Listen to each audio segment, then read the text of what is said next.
एक बार फिर से आप सभी प्यारे विद्यार्थियों का पीडब्ल्यू यूपीपीसीएस के ऑनलाइन प्लेटफॉर्म पर और आपके इस सर्वप्रथम 1.0 बैच में। कैसे हैं आप लोग? उम्मीद करते हैं कि सारे लोग बहुत अच्छे होंगे और अपनी पढ़ाई भी अच्छी कर रहे होंगे। और मौसम बदल रहा है, इसलिए कुर्सी की पेटी नहीं, अपने स्वास्थ्य की पेटी बांध के रखना है। स्वास्थ्य का ध्यान रखिए, क्योंकि मौसम इस समय क्या हो रहा है, चेंज हो रहा है। Very good morning to all of you, सभी को वेरी गुड मॉर्निंग। और इस समय हम लोग पढ़ रहे हैं संविधान की अनुसूचियां, और संविधान की अनुसूचियों में 6 अनुसूचियों का अध्ययन मैंने कल किया था। आज उसी जगह से कंटिन्यू करेंगे, लेकिन कंटिन्यू करने से पहले उन 6 अनुसूचियों का एक बार मैं रिकॉल करूंगा, यानी कि रिवीजन करूंगा। तो मैंने बताया था कि प्रथम अनुसूची में ध्यान रखिएगा, जो कल सब बच्चों ने गलत किया था, कि प्रथम अनुसूची में राज्य और संघ शासित प्रदेशों की सूची है, state and it's union territory है। अनुसूची 2 में वेतन है, 3 में शपथ है, लेकिन 3 में 3 अपवाद है। एक राष्ट्रपति, एक उपराष्ट्रपति, एक राज्यपाल। राष्ट्रपति का शपथ 60 में है, उपराष्ट्रपति का 69 में है और राज्यपाल का 159 में है। अनुसूची 4 में राज्यसभा के सीटों का बंटवारा है। अनुसूची 5 में 4 राज्यों को छोड़कर, कौन कौन? असम, त्रिपुरा, मिजोरम और मेघालय को छोड़कर बचे हुए राज्य में जहां अनुसूचित क्षेत्र हैं, वहां के अनुसूचित जातियों के प्रशासन, सामाजिक, आर्थिक और शैक्षणिक विकास की चर्चा। और अनुसूची 6 के अंतर्गत केवल 4 राज्य, असम, त्रिपुरा, मिजोरम और मेघालय। मैंने सिखाया था कि मणिपुर नहीं है, क्योंकि मणि तो नाग के पास है, कई लोग कहते हैं कि नागिन के पास है। इन 4 राज्यों के जनजातीय क्षेत्रों के प्रशासन के बारे में उपबंध, सामाजिक, आर्थिक और शैक्षणिक विकास का प्रावधान अनुसूची 6 में है। और एक बात और ध्यान रखिएगा, अनुसूची 1 और 2 में संशोधन साधारण बहुमत से होता है, लेकिन अनुसूची 4 में संशोधन विशेष बहुमत के साथ साथ आधे राज्यों की सहमति से होता है। इसको भी सोचते रहिएगा, क्योंकि ये ऑलरेडी मैंने पहले ही पढ़ा दिया है। ठीक है, चलिए अब मैं चलता हूं सीधा आज के सेशन में आगे बढ़ूंगा। और सबसे पहले मैं बात करूंगा 7वीं अनुसूची का। 7th schedule is most important. 7th schedule की बात करेंगे अब हम। 7th शेड्यूल यानी कि 7वीं अनुसूची की बात करेंगे। 7वीं अनुसूची में क्या लिखा गया है? केंद्र एवं राज्य के मध्य शक्तियों का बंटवारा। केंद्र एवं राज्य के मध्य शक्तियों का बंटवारा। केंद्र एवं राज्य के मध्य शक्तियों का बंटवारा जो है वह 7वीं अनुसूची में स्पष्ट किया गया है। याद होगा कि मैंने कहा था कि India is a federal country, Bharat एक संघात्मक देश है। ये बात कहां से स्पष्ट हो पाती है? 7वीं अनुसूची से, क्योंकि 7वीं अनुसूची में केंद्र एवं राज्य के मध्य शक्तियों के बंटवारे की बात की गई है। और संघात्मक देश का पहला लक्षण है पावर ऑफ सेपरेशन। ऐसी शासन प्रणाली, ऐसी व्यवस्था जहां केंद्र एवं राज्य के मध्य शक्तियों का बंटवारा होता है, ऐसी व्यवस्था को हम लोग क्या बोलते हैं? फेडरल सिस्टम बोलते हैं। यानी कि भारतीय संविधान का शेड्यूल 7 हमें यह बताता है कि भारत एक संघात्मक देश है। और 7वीं अनुसूची में केंद्र एवं राज्य के मध्य शक्तियों का बंटवारा है। इसी में 3 प्रकार की सूची है। इसीलिए मैंने आपको बताया था, अगर 7वीं अनुसूची में भी संशोधन करना होगा तो हमें आधे राज्यों की सहमति लेनी पड़ेगी। जानकारी के लिए आप विद्यार्थियों को एक बात बता दूं, कि यहाँ 2 बातें ध्यान रखनी है। पहला कि 7वीं अनुसूची भारत को एक संघात्मक देश के रूप में स्थापित करता है, और 7वीं अनुसूची में संशोधन आधे राज्यों की सहमति के बाद ही होता है, क्योंकि 7वीं अनुसूची हमारे संघीय ढांचे को स्पष्ट करती है। ये संघीय ढांचे से संबंधित है। और मैंने आपको कॉन्सेप्ट बताया था कि भारतीय संविधान का ऐसा विषय जो संघात्मक व्यवस्था को प्रभावित करे, जिसमें संघात्मक स्थिति की बात होती है, उसमें संशोधन करने के लिए आधे राज्यों की सहमति लेनी पड़ती। अच्छा, 7th शेड्यूल में फ्रेंड ध्यान रखिएगा, 7th शेड्यूल में जो है यहां पर 3 प्रकार की सूची की बात की गई है। 7th शेड्यूल में 3 प्रकार की सूची की बात की गई है। एक है संघ सूची, जिसको हम बोलते हैं यूनियन लिस्ट। दूसरा है राज्य सूची, जिसे हम बोलते हैं स्टेट लिस्ट। और तीसरा है समवर्ती सूची, जिसे हम बोलते हैं कॉन्करेंट लिस्ट। ये 3 प्रकार की सूची 7वीं अनुसूची में है। और ध्यान रखिएगा, संघ सूची की अगर बात किया जाए तो प्रारंभ में पहले इसमें ध्यान रखिएगा 100 विषय थे। कितने विषय थे? 100 विषय थे। लेकिन बाद में इसमें 97 विषय हो गए थे। लेकिन अभी वर्तमान की अगर बात किया जाए तो एक विषय को समाप्त करके दूसरे के साथ छोड़ दिया गया है। वर्तमान में इसमें 98 विषय हैं। ध्यान रखिएगा, कभी कभी ये भी सवाल पूछ लिया जाता है। राज्य सूची के विषयों की अगर मैं बात करूं फ्रेंड्स, तो राज्य सूची के विषय में प्रारंभ में इसमें 66 विषय थे, लेकिन बाद में ये 61 हो गए। लेकिन वर्तमान में यहाँ पर भी 2 विषयों का विलय हो गया और इस समय वर्तमान में 59 विषय राज्य सूची में है। विषय का मतलब है सब्जेक्ट, जिस विषयों पर राज्य विधानमंडल कानून बनाती है। और समवर्ती सूची में कितने विषय पहले थे? पहले यहाँ पर 47 विषय थे और वर्तमान में यहाँ पर 52 विषय हैं। कितने हैं? वर्तमान में 52 सब्जेक्ट आपके कौन से विषय में हैं? समवर्ती सूची में है। लेकिन आयोग आपसे सवाल पूछता है कि जिन विषयों को संघ सूची में रखा गया है, कमीशन आपसे क्वेश्चन पूछता है कि जिन विषयों को संघ सूची में रखा गया है, तो संघ सूची के विषय पर कानून कौन बनाएगा? तो संघ सूची के विषय पर जो कानून बनाएगी वह संसद बनाएगा। कौन बनाएगा? संसद जो है वो संघ सूची के विषय पर कानून बनाता है। और राज्य सूची के विषय पर कानून कौन बनाता है? आरवीएम। आरवीएम का मतलब राज्य विधानमंडल बनाता है। और समवर्ती सूची के विषय की अगर बात किया जाए तो इस पे कानून संसद भी बनाती है और राज्य विधानमंडल भी बनाती है। और दोनों के कानूनों में अगर आपस में कोई टकराव हो गया, तो विवाद हो गया, तो संसद द्वारा बनाया गया कानून मान्य होगा। इसको याद रखिएगा, संसद द्वारा बनाया गया कानून मान्य होगा। अरे घर के कुछ विषय हैं जिस पे निर्णय पापा केवल लेते हैं, घर के कुछ विषय हैं जिस पर निर्णय मम्मी केवल लेती हैं, लेकिन घर के कुछ विषय हैं जिस पर निर्णय पापा और मम्मी दोनों लेते हैं। लेकिन दोनों के निर्णयों में टकराव हो जाए, पापा वाला माना जाता है, कहीं कहीं मम्मी वाला भी माना जाता है। मम्मी वाला वहाँ माना जाता है जहाँ पर संघात्मक व्यवस्था का लक्षण अपनाया जाता है। पापा वाला वहाँ माना जाता है जहाँ पर एकात्मक व्यवस्था का लक्षण अपनाया जाता है।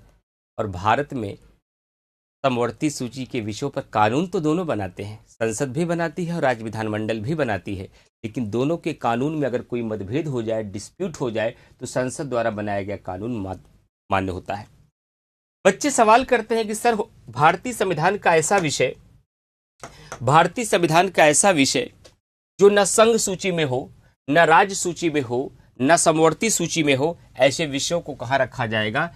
इसके लिए अलग से 7वीं अनुसूची के बाहर एक लिस्ट बनाई गई है जिसे कहा जाता है अवशिष्ट सूची। इसको इंग्लिश में कहा जाता है रेजिडुअरी लिस्ट। क्या कहा जाता है भैया? इसको इंग्लिश में कहा जाता है रेजिडुअरी लिस्ट कहा जाता है। ध्यान रखिएगा। और भारत में अवशिष्ट सूची के विषयों पर कानून कौन बनाता है? संसद। ये बात कहाँ लिखी गई है? ये फैक्ट याद कर लीजिएगा, ये फैक्ट नोट कर लीजिएगा। भारतीय संविधान के अनुच्छेद 248 में ये बात कही गई। ये फैक्ट है, ये सब बच्चों को याद रखना चाहिए। ये फैक्ट है, सब बच्चों को याद रखना चाहिए। आईएएस और पीसीएस दोनों में सवाल पूछा गया है कि ऐसा कोई भी विषय जो इन 3 सूचियों में नहीं है, उन सभी विषयों को अवशिष्ट सूची में रखा गया है, जिसको हम रेजिडुअरी लिस्ट कहते हैं। और रेजिडुअरी लिस्ट पे भारत में कानून संसद बनाती है। ये बात भारतीय संविधान के आर्टिकल 248 में लिखी गई है। लेकिन भारत में अवशिष्ट सूची के विषयों पर कानून संसद बनाएगी, ये विचार कहाँ से लिया गया है? ये विचार कहाँ से लिया गया है? तो ये विचार फ्रेंड ध्यान रखिएगा, कनाडा से लिया गया है। ये विचार कनाडा से लिया गया है। कनाडा से ये विचार लिया गया है कि भारत में अवशिष्ट सूची के विषयों पर संसद कानून बनाएगी।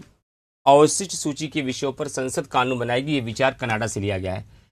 ये विचार जो कनाडा से लिया गया है, ये भारतीय संविधान का एकात्मक लक्षण है या संघात्मक लक्षण है? अगर इसका उत्तर आप नहीं बता पा रहे हैं तो इसका मतलब है कि आप जो पिछला पढ़ रहे हैं उसका रिवीजन नहीं कर रहे हैं। तो मैं सवाल पूछता हूँ और कमेंट करने की अनुमति देता हूँ। भारत में अवशिष्ट सूची के विषयों पर कानून संसद बनाती है। ये बात भारतीय संविधान के आर्टिकल 248 में लिखी गई है। ये विचार कनाडा के संविधान से लिया गया है। ये भारत का कैसा लक्षण है, संघात्मक या एकात्मक?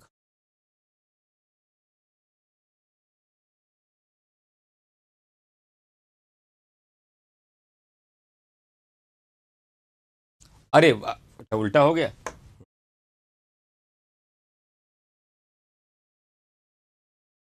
प्रारंभ में 97, ये सही कर लीजिए भाई, मैंने ऊपर नीचे कर दिया। 97 बाद में बढ़ के 100 हुआ था, 2 का विलय हो गया तो अब 98 हो गया। सही कर लीजिए, वो नोट सही है, वो दिमाग में कुछ चल रहा होगा। अगर इसका उत्तर आपका गलत आता है तो इसका मतलब है कि आपकी तैयारी ठीक नहीं है। जैसे कि लक्ष्मी देवी, आपने गलती कर दी है, केवल लक्ष्मी देवी ने गलती किया, बाकी हमारे सभी विद्यार्थियों ने सही आंसर दिया है। ये भारतीय संविधान का एकात्मक लक्षण है। जरा नोट्स चेक करिए और अपना पुराना लेक्चर देखिए, तो मैंने आपको ये पढ़ा दिया है कि भारतीय संविधान के एकात्मक लक्षण में क्या क्या शामिल है।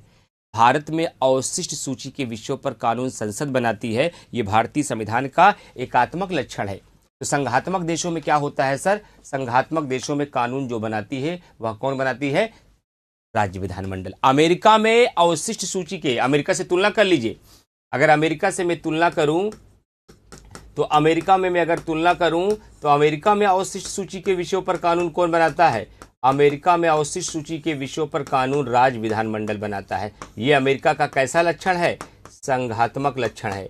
अच्छा सर एक बात बताएं, बताइए, इसका मतलब ये भारत और अमेरिका के संघीय व्यवस्था का एक अंतर भी है। यस, अब सही समझे, ये भारत की और अमेरिका की संघात्मक व्यवस्था का एक डिफरेंस भी है, एक अंतर भी है, ये ध्यान रखिएगा। भारत और अमेरिका की संघात्मक व्यवस्था का एक बहुत बड़ा अंतर है कि भारत की संघात्मक व्यवस्था के अंतर्गत अवशिष्ट सूची के विषयों पर कानून संसद बनाती है और अमेरिका में अवशिष्ट सूची के विषयों पर कानून राज्य विधानमंडल बनाती है। और भारत में ये एकात्मक लक्षण है, अमेरिका का ये संघात्मक लक्षण है। प्रायः संघात्मक देशों में अवशिष्ट सूची के विषयों पर कानून राज्य विधानमंडल। अब इसके बारे में सोचिए कि जो ये मैंने जाल चलाया है इस समंदर में, इस पानी में, मछली क्या है इसकी? और मछली का मतलब क्या होता है बेटा? मछली का मतलब होता है फैक्ट क्या है। जो कॉन्सेप्ट रूपी जाल मैंने चलाया है इसमें फैक्ट क्या, सवाल कैसे बनेगा? पहला सवाल, भारतीय संविधान का कौन सा अनुसूची संघात्मक व्यवस्था को प्रतिबिंबित करता है? 7वीं अनुसूची। कौन सी अनुसूची में केंद्र एवं राज्य की मत शक्तियों का बंटवारा किया गया है? 7वीं में। 7वीं अनुसूची में कितने प्रकार की सूची बताई गई है? 3 प्रकार की। संघ सूची में वर्तमान में कितने विषय हैं? 98। राज्य सूची में वर्तमान में कितने विषय हैं? 59। समवर्ती सूची में कितने विषय हैं? 52। संघ सूची पे कानून कौन बनाएगा? संसद। राज्य विधानमंडल पर, राज्य सूची के विषय पर कानून कौन बनाएगा? राज्य विधानमंडल। समवर्ती पे कौन बनाएगा? दोनों। मतभेद की स्थिति में किसका कानून माना जाएगा? संसद का। जो विषय इन तीनों विषय सूची में नहीं रहेगा कहाँ रखा जाएगा? अवशिष्ट में। अवशिष्ट सूची के विषय में भारत पे कानून कौन बनाता है? संसद। ये बात भारतीय संविधान के किस आर्टिकल में लिखी गई? 248। ये विचार कहाँ से लिया गया है? कनाडा से। ये भारत का कौन सा लक्षण है? एकात्मक। कितने सवाल बोल दिए? लगभग 15 सवाल मैंने बोल दिया। केवल ये मत सोचिए कि मैंने 7वीं अनुसूची पढ़ी। 7वीं अनुसूची के अंदर अभी 15 और बताएंगे, अभी 15 सवाल और निकालेंगे इसके अंदर। ये है पढ़ने का तरीका भैया, कि जो टॉपिक आप लोग पढ़िए उस टॉपिक के अंतर्गत सवाल बनाइए। क्वेश्चन कैसे पुटअप होंगे? अगर क्वेश्चन आप पुटअप कर पा रहे, क्वेश्चन का उत्तर आप ढूंढ पा रहे, तब तो आपकी पढ़ाई बेहतर चल रही, वरना पढ़ने का तरीका आपका गलत माना जाएगा। समझ में आ गई बात? कुछ और बातें बताना चाहता हूं। आपको सवाल पूछना चाहिए, सर ये राज्य सूची का विषय 66 से 61 कैसे हो गया और ये समवर्ती सूची का विषय 47 से 52 कैसे हो गया? एक संशोधन फैक्ट में नोट करिए बाबू, एक संशोधन फैक्ट में नोट करिएगा। आप लोगों ने कहा कि सर मुझे ये भी बताइए, हम नहीं जान पाते फैक्ट क्या है, रस क्या है, अंधा मोड़ क्या है, अपवाद क्या है, ये भी आप ही बताया करिए। चलो मैं ये भी बताऊंगा। ये जिम्मेदारी भी मैं अपने कंधे पे ले रहा हूं कि मैं पूरी पॉलिटी पढ़ाते समय ये भी बताता चलूंगा, ये अंधा मोड़ है, ये रस है, और ये फैक्ट है, और ये आपका कॉन्सेप्ट है, ये भी मैं बताऊंगा, और ये अपवाद है। चलो फैक्ट में लिखिएगा, क्या लिखेंगे? 42वां संविधान संशोधन के माध्यम से 1976 में राज्य सूची के 5 विषय को किस में डाल दिया गया? समवर्ती सूची में डाल दिया गया है। क्या उनका नाम पूछा जाएगा? बिल्कुल पूछा जाएगा। कौन कौन सा विषय है? शिक्षा। दूसरा बताइए वन। तीसरा बताइए नाप तौल, नाप तौल। चौथा बताइए वन्य जीव, वन्य जीव। पांचवा बताइए न्याय व प्रशासन, न्याय व प्रशासन। याद करना है इसे। हाँ, ये फैक्ट है, इसको फैक्ट में नोट कर लीजिए। ये 5 वह सब्जेक्ट हैं जो पहले मूल संविधान में 26 नवंबर 1949 में स्टेट का विषय था। ये स्टेट लिस्ट का विषय था। इस पर केवल राज्य विधानमंडल कानून बनाती थी, संसद को कानून बनाने का अधिकार नहीं था। लेकिन आगे चलकर भारतीय संविधान में कांग्रेस के जमाने में एक संशोधन किया गया जिसका नाम है 42वां संविधान संशोधन। और 42वां संविधान संशोधन 1976 के माध्यम से कहा गया अब इन 5 विषयों को निकाल करके समवर्ती में डाला जाएगा, यानी कि इन विषयों पर कानून अब संसद भी बना सकेगी। उन 5 विषयों का नाम आपसे आयोग पूछता है और 90% बच्चे गलत करके आते हैं। मैं आपको यही याद करा दे रहा हूं। जल्दी ये 5 विषय आपको मिले ही नहीं होंगे जल्दी किताबों में, और आपने खुद इसको ढूंढा भी नहीं होगा। उसका नाम क्या है? शिक्षा है, वन्यजीव है, वन है, नापतौल है, और क्या है? न्याय व प्रशासन है। इसको फैक्ट में नोट कर लीजिएगा, इंपॉर्टेंट टॉपिक है ये। एक और मजे की बात है, यहां से क्वेश्चन और बनेगा भैया। क्या बनेगा? कई बार एग्जामिनेशन में पीसीएस 2023-24 में भी ऐसा किया गया था, और अभी हाल ही में समीक्षा अधिकारी में भी हुआ, और अभी हाल ही में बिहार पीसीएस में हुआ। क्या हुआ? आयोग ने एक नया ट्रेंड चलाया है। ये ट्रेंड बहुत पुराना है, अभी भी पूछा जाता है, पहले भी पूछा जाता है, भविष्य में भी पूछा जाएगा। क्या पूछा जाता है मैं बताता हूं। आयोग 4-5 विषय दे देगा और आपसे कहेगा उपरोक्त में से कौन सा संघ सूची का विषय है, उपरोक्त में से कौन राज्य सूची का विषय है, उपरोक्त में से कौन सा समवर्ती सूची का विषय है, ये आपको बताना होता है। ऐसा आयोग आपसे पूछता है और आपको बताना होता है। तो इसका मतलब आप ये कहना चाह रहे चले अब हम 98 विषय याद करें, हम चले 59 सब्जेक्ट याद करें, चले हम 52 सब्जेक्ट याद करें, कुल मिला के 200 विषयों का नाम याद करें। 5 याद करने में हमारी हालत खराब हो जा रही है और आप चाहते हैं कि हम 200 विषयों को याद करें। कब कहा हमने कि 200 विषयों को याद करिए? केवल 20 से 25 विषय याद रखिए, सवाल फंस जाएगा और नहीं पूछे जाते हैं। हमको कैसे पता चलेगा कि कौन से 25 विषय जो एग्जाम में आता है? ये हम बताएंगे। तो इतने 25 विषय याद कैसे होगा, ये भी हम कराएंगे। तो आपको क्या करना है? केवल चुपचाप क्लास करना है और दिमाग को खोले रखना है, कंसंट्रेशन बनाए रखना है। आगामी 10 मिनट में मैं संघ सूची, राज्य सूची और समवर्ती सूची के उन 25 से 27 विषयों को आपको बताऊंगा और क्लास में याद करा दूंगा। ये मेरा प्रॉमिस है, जो आपके एग्जाम में आगामी 10 सालों में पूछे जाएंगे। चलिए महत्वपूर्ण विषय याद कराता हूं आपको महत्वपूर्ण विषय याद कराता हूं जो आपके एग्जाम में पूछे जाते हैं। अब मैं महत्वपूर्ण विषय की बात कर रहा हूं, ध्यान रखिएगा।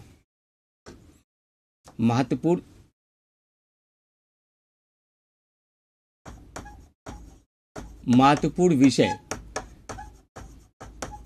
कौन कौन से महत्वपूर्ण विषय हैं जो आपको याद करना चाहिए? शुरू करता हूं, ध्यान से सुनिएगा। एक तो आपका है रेडियो, दूसरा है स्वच्छता, तीसरा है आर्थिक नियोजन,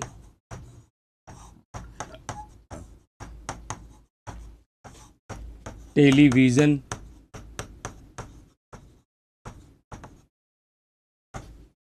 प्रति व्यक्ति कर,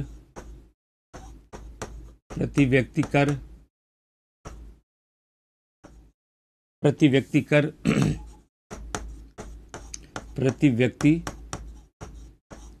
कर, आपराधिक मामले,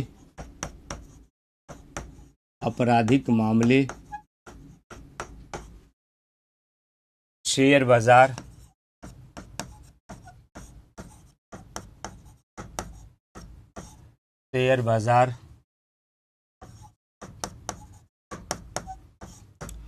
कृषि, दंड प्रक्रिया, डाक, भूमि सुधार,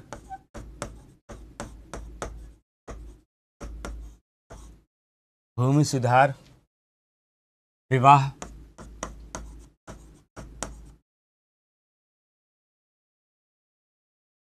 निगम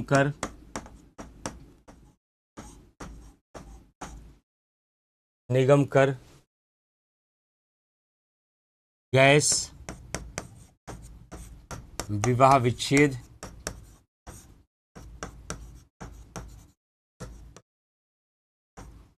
बैंकिंग, कारागार,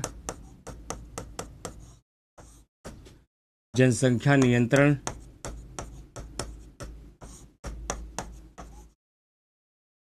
जनसंख्या नियंत्रण,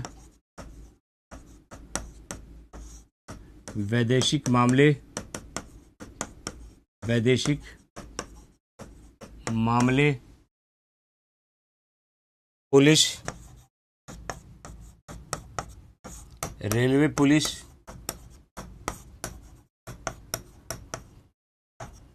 रेलवे, परिवार नियोजन, शिक्षा, वन, जनगणना, विद्युत,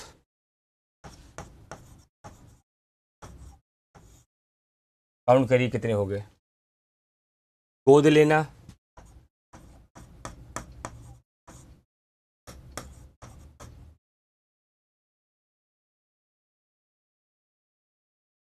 एक दो तीन चार पाँच छ, 7 8 9 10 11 12 13 14 15 16 17 18 19 20 21 22 23 24 25 26 27 28 29 विषय मैंने याद करा दिए। ये 29 विषय हैं जिसे आपको याद रखना है, और इन विषयों को याद रखना है कि कौन संघ सूची का विषय है, कौन सा राज्य सूची का विषय है और कौन सा समवर्ती सूची का विषय है। इनको याद रखना पड़ेगा आपको। कैसे याद होगा सर? सब याद हो जाएगा, केवल 5 मिनट में याद करा दूंगा बस। अगर मानसिक संतुलन खराब नहीं होगा तो 5 मिनट में याद करा दूंगा, बहुत ज़्यादा 10 मिनट लगेगा। चलो मैं शुरू करता हूँ, तरीका बताता हूँ, उस तरीके पर फोकस करिएगा। मैं बच्चों को जब भी ये विषय याद कराता हूँ, मैं बच्चों से कहता हूँ, जब मैं बोलूँ राज्य सूची का विषय तो समझ लेना गांव की बात कर रहा हूँ। ऐसा किताब में नहीं लिखा है, ऐसा संविधान में नहीं लिखा है, ऐसा लक्ष्मीकांत में नहीं लिखा है, ये मेरा तरीका है। जब मैं बोलूँ संघ सूची का विषय तो आप समझिएगा शहर का मामला है। कौन सा शहर? आज के जमाने वाला नहीं, आपके दादा के जमाने वाला, आज से 50 साल पहले वाला शहर। और कौन सा गांव? वर्तमान का गांव जो स्मार्ट गांव बन चुका? नहीं, आज से 50 साल पहले वाला गांव, आपके दादा के जमाने वाला गांव। अगर इसको शहर और गांव से रिलेट करेंगे तो आपको याद करना बहुत आसान हो जाएगा, और मैं याद भी कराऊंगा, आपसे पूछूंगा भी, आप जवाब भी देंगे, आपको भरोसा भी हो जाएगा सर अब हम क्वेश्चन कर लेंगे, क्वेश्चन गलत नहीं होगा। जैसे अगर मैं संघ सूची की बात करूं तो शहर को समझ लेते हैं। अगर मैं रेडियो की बात करूं तो रेडियो आज से 50 साल पहले गांव में रहा होगा कि शहर में रहा होगा? नहीं सर, समाचार को लोग गांव में कौन सुनता था? गांव में तो ना तो लाइट थी, ना बिजली थी, ना पानी था सही से, पानी कुएं से मिलता था। तो रेडियो में बहुत बड़े घराने के लोग बीबीसी लंदन शहरों में सुनते थे। ये शहर का विषय होगा, यानी संघ सूची का। तो टेलीविजन कहाँ का विषय रहा होगा? अरे जब रेडियो नहीं था टेलीविजन भी शहर में था, ये भी संघ सूची का विषय होगा। शेयर बाजार कहाँ रहा होगा? अरे शेयर बाजार के बारे में तो आज भी लोग गांव में नहीं जानते, शहरों के लोग शेयर बाजार में पैसा लगाते हैं, रियल इसमें क्या नाम है आपको, शेयरिंग मार्केटिंग में। ये भी संघ सूची का विषय होगा। बैंकिंग कहाँ रहा होगा? बैंक की शाखाएं तो आज भी गांव में नहीं है, बैंकिंग केवल शहरों में होती थी। ये संघ सूची का विषय होगा। हमारा संबंध अमेरिका के साथ कैसे होगा? ये गांव के लोग तय करेंगे या दिल्ली में बैठे हुए मोदी जी तय करेंगे? ये दिल्ली में बैठे हुए मोदी जी तय करेंगे। वैदेशिक मामला भी संघ सूची का विषय है। रेलवे की पटरियां गांव के खेतों के बीच से है या नोएडा और गाजियाबाद में है? तो रेलवे की पटरियां तो शहरों में बिछी है, संघ सूची का विषय है। डाक पोस्ट ऑफिस आपके गांव में बना है खेत के बीच में? नहीं सर, हमारे पापा कहते थे बेटा हमने पीसीएस का फॉर्म जब पहली बार डाला तो शहर में जाके अपना फॉर्म जमा किया था। ये भी आपका संघ सूची का विषय है। विद्युत चकाचौंध गांव में थी या शहरों में? शहरों में। ये सारे विषय किसके हो गए? संघ सूची के विषय हो गए। क्या क्या इसमें आया? रेडियो शहर से जुड़ा है, टेलीविजन शहर में था, शेयर बाजार शहर में था, बैंकिंग शहर में था, डाक शहर में था, निगम कर बड़े बड़े कारपोरेट टैक्स शहरों में दिए जाते थे, गांव में तो केवल प्रति व्यक्ति कर दिया जाता, मेला कर लगता है गांव में। यह भी शहर का मामला है, और ये सब संघ सूची का विषय है। दिमाग में कैसे सेट हुआ? सर ने हमारे सिखाया है कि संघ का मतलब शहर से जोड़ के देखो। और रेडियो भी 50 साल पहले शहर में था, टेलीविजन भी शहर में था, शेयर बाजार भी शहर में था, निगम कर भी कारपोरेट टैक्स शहर में दिया जाता था, बैंकिंग भी वहीं होता था। जनगणना ही कहीं लिखा गया होगा, जनगणना कहीं लिखा है, ये देखिए। जनगणना कराना मोदी जी का काम है, गांव के प्रधान का काम नहीं है, ना आज भी न तो कल। विद्युत, रेलवे, बैंकिंग, शेयर बाजार, वैदेशिक मामले, निगम कर, डाक, ये सब संघ सूची का विषय। तो गांव का संबंध किससे होगा सर? तो राज्य सूची का विषय कैसे होगा? गांव का संबंध किससे जोड़े? आज से 50 साल पहले आपने अपने दादा का चेकअप कराने के लिए शहर में लेके आए थे आपके पापा। पापा बड़े खुश थे, मेरे पापा आज शहर आए हैं, इनको खूब घुमाएंगे, संगम ले जाएंगे, 2-4 दिन अपने पास रखेंगे। शाम होते ही पापा ने कहा, बेटा अगर मेरे लिए कुछ कर सकते हो तो मुझे गांव पहुंचा दो। कहा है पापा? कहा मुझे महक आ रही तुम्हारे कमरे में, इन गलियों में, इन सड़कों पर मुझे बदबू आ रही है। जो सुकून मुझे गांव की हवाओं में है ना, जो स्वच्छता मुझे गांव में दिखाई देती है, तुम्हारे इस क्वार्टर में नहीं दिखाई देती, तुम्हारे इस चकाचौंध भरे कमरे में नहीं दिखाई। मुझे गांव पहुंचा दो, जल्दी पहुंचा दो, वरना मेरा दम घुट रहा है। शहर में लोग 10 बजे आंख मींजते हुए उठते हैं, कूड़े की पन्नी रातें में सजाए रहते हैं। अब निगम की गाड़ी होने वाली ना कि कूड़ा निकालो गाड़ी वाला आया है, कूड़ा निकालो गाड़ी वाला आया है। आज से 50 साल पहले लोग अपने सुबह उठते ही पहला काम क्या था? अपने अपने छत से कूड़ा नीचे फेंक देना। हर गली में, हर सड़क के किनारे कूड़े का एक ढेर लगा रहता, आज भी कई जगह लगा रहता है। लेकिन गांव में कच्ची सड़कें थी, कच्चा द्वार था, लेकिन हर आदमी सुबह 5 बजे उठता था, मुंह में नीम की दातून लगाता था और बड़ा सा झाड़ू लेता था, जिसको कहा जाता था खरौचा, जो अरहर के पेड़ से बनाया जाता था।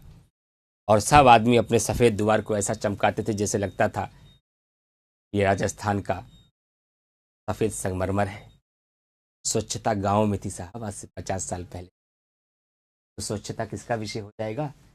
राज्य सूची का विषय। कृषि नोएडा गाजियाबाद में हो रही थी, गांव के खेतों में, गांव के खेतों में राज्य सूची का विषय। भूमि सुधार कहां होगा? मेड़ में परिवर्तन कहां होगा? शहर में कि गांव में?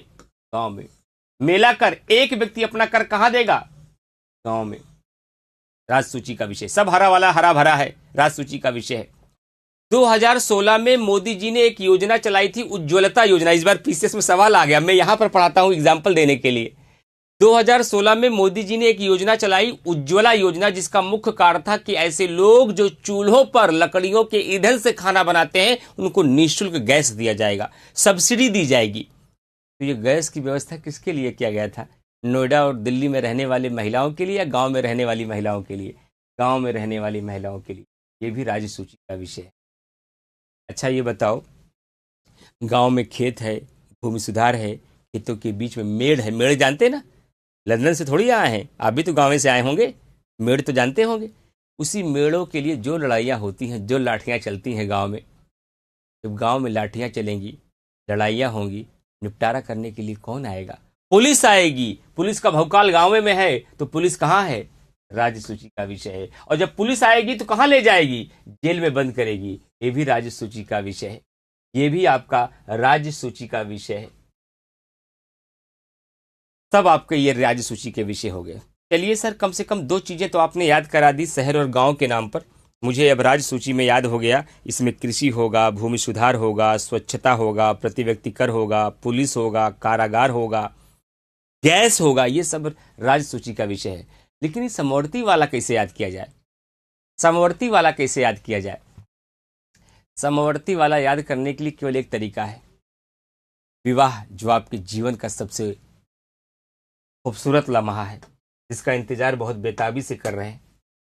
लेकिन हो सकता है इस इंतजार का बाद में पछतावा भी हो जाए, ये तो आने वाला वक्त बताएगा। उस वक्त से हम भी नहीं परिचित हैं, हम कैसे अनुभव बताएं आपको। लेकिन विवाह से काम शुरू करो, सारा काम हो जाएगा समवर्ती सूची का। विवाह पीले जोड़े में होता है, पिंक जोड़े में शुरू करते हैं भैया। कहीं विवाह दिखा? विवाह कहीं दिखा? हाँ, विवाह समवर्ती सूची का विषय है। पिंक लेते हैं, पिंक कलर से इसको करेंगे। विवाह जो है ये समवर्ती सूची का विषय है। अच्छा, विवाह जब होता है, जो मैं कह रहा हूं, ये वक्त बताएगा ये विवाह कितना अच्छा होता है। अगर विवाह में झोटा झुटौवल हो गया, पकड़ा पकड़ौवल हो गया, मार पिटाई हो गई, संबंध अच्छे नहीं रहे तो क्या हो जाता है? विवाह विच्छेद हो जाता है। और अगर संबंध बहुत शानदार रहे तो परिवार आगे बढ़ता है। हम 2 हमारे 2 से आगे, हम 2 हमारे 10 हो जाते हैं। इससे क्या होगा? जनसंख्या बढ़ जाएगी। जनसंख्या बढ़ेगी तो क्या करना पड़ेगा? जनसंख्या नियंत्रण करना पड़ेगा। इसके लिए कौन सा कार्यक्रम चलाना पड़ेगा? परिवार नियोजन करना पड़ेगा। लेकिन सर, जब जनसंख्या बढ़ती है, घर में लोगों की संख्या बढ़ जाती है, तो हमारी दादी ने कहा था कि जहां पर 4 बर्तन होते हैं वहां पर आवाज आती है, मतलब वहां लड़ाइयाँ होती हैं, वहां विवाद होगा। इसका मतलब वहां कौन से मामले होंगे? वहां आपराधिक मामले होंगे। और इस आपराधिक मामलों का निपटारा कैसे किया जाएगा? दंड प्रक्रिया के माध्यम से। सर, जहां पर इतनी बड़ी जनसंख्या रहेगी, लोग कैसे खाएंगे पिएंगे, कैसे जिंदा रहेंगे? रोजगार से। रोजगार को इकोनॉमी की भाषा में नियोजन कहते हैं। आर्थिक नियोजन भी समवर्ती सूची का विषय है। अच्छा सर, तो हमारी एक मौसी हैं, पता नहीं है कि नहीं है, हम तो एग्जाम्पल दे रहे हैं आपको समझाने के लिए। हमारी एक मौसी, उनका विवाह हुआ, संबंध भी अच्छा, लेकिन कोई बच्चे नहीं है उनके पास। अब कैसे जीवन जिए? बोल दो दूसरी मौसी से लड़का गोद ले ले, अच्छा जीवन हो जाएगा। तो गोद लेना भी समवर्ती सूची का विषय है। शिक्षा और वन को मैंने याद ही करा दिया कि पहले राज्य सूची का विषय था, अब वह समवर्ती सूची का विषय हो गया। रेलवे पुलिस का सेट नहीं होता, इसको रट डालो। रेलवे पुलिस देखने में लगता है कि ये राजसंघ सूची का विषय होगा, लेकिन रेलवे पुलिस भी राज्य सूची। मैं 2 मिनट का मौका देता हूं आपको, अपने मांसपेशियों के सहारे, अपने मस्तिष्क के सहारे इसको थोड़ा रिकॉल करो कि शहर का संबंध संघ सूची से, गांव का संबंध राज्य सूची से, विवाह का संबंध समवर्ती सूची से। शहरों को मैं देख रहा हूं, वहां रेडियो 50 साल पहले था, टेलीविजन था, बैंकिंग थी, जनगणना कराया जाता था, निगम कर लगता था, डाक था, शेयर बाजार होती थी, बैंकिंग होता था, वैदेशिक मामले होता था, वैद्युत होता था। ये सब संघ सूची का है। राज्य में सर ने कहा वहां सफाई होती है, स्वच्छता, प्रति व्यक्ति कर देते हैं, निगम कर शहरों में होता है, गैस है, कारागार है, पुलिस है, रेलवे पुलिस है। लेकिन ध्यान रखना, रेलवे की पटरियां शहर में है, संघ सूची का विषय है। और सर ने कहा है कि विवाह नहीं हुआ, संबंध अच्छे नहीं तो विवाह विच्छेद, बच्चे हो गए तो जनसंख्या नियंत्रण के लिए कार्यक्रम परिवार नियोजन, लड़ाइयाँ होंगी तो आपराधिक मामले, इसको निपटाया जाएगा दंड प्रक्रिया के तरीके से, जिंदा रहने के लिए आर्थिक नियोजन करना पड़ेगा। शिक्षा और वन समवर्ती सूची का विषय है। बच्चा नहीं हुआ तो मौसी का बच्चा हम गोद में ले लेंगे। इसको सोचिए, मैं सवाल पूछूंगा, अगर उत्तर दे दिया तो मैं मान लूंगा मैं भी सफल और आप भी सफल, और अगर आप उत्तर नहीं दे पाए तो मैं मान लूंगा मेरा तरीका भी गलत और आपका पढ़ने का भी तरीका गलत। 2 मिनट का समय देता हूं, इसको सोच लीजिए, फिर मैं सवाल पूछूंगा। 2 मिनट का मैं समय देता हूं, आप सोच लीजिए। अब आपका मैं बीच में कोई कमेंट नहीं देखूंगा सिवाय अंतिम 5 मिनट के, नहीं तो कोर्स बड़ा धीमे कर देंगे आप लोग। कल पूरी टीम ने एनालिसिस किया और बताया कि सर, बच्चों के कमेंट की वजह से क्लास बहुत स्लो चल रहा है, इसलिए आप पढ़ाइए और लास्ट में केवल 5 मिनट का कमेंट नहीं, इनका तो काम है कमेंट करना, ये कमेंट करते रहेंगे। 5 मिनट में इनकी समस्या सुनेगी। और आप तो ऐसा पढ़ा रहे, हम लोग खुद यहाँ दिल्ली में बैठ के देख रहे हैं कि वहाँ डाउट नाम की कोई चीज़ वैसे नहीं छोड़ रहे हैं, फिर भी इतना कमेंट कैसे करते हैं बच्चे? अरे हमके बच्चे से प्यार करते हैं इसलिए कमेंट करते रहते हैं, बातचीत करते हैं। अब ऑनलाइन में देख तो नहीं पा रहे हैं, यही मौका है बतियाने का, एक दूसरे से बात करने का, हमसे संवाद करने का। बच्चे हैं, बहुत मासूम है, धीरे धीरे समझ जाएंगे। चलो बताओ भाई, अब मैं पूछना शुरू करूंगा, अपना दिमाग सोच लीजिए। आज अपना आईक्यू लेवल चेक कर लीजिएगा कि हमारा दिमाग कितना अच्छे से काम करता है। यहीं से आपके आईक्यू लेवल का भी चेकअप हो जाएगा।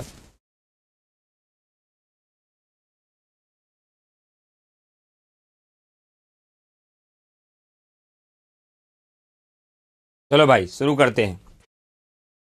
इसको हटा देते हैं, इसको हटा देते हैं। चलो मैं पूछता हूं, अब कमेंट भरिए, करिए कमेंट, देता हूं कमेंट की इजाजत करने के लिए आपको।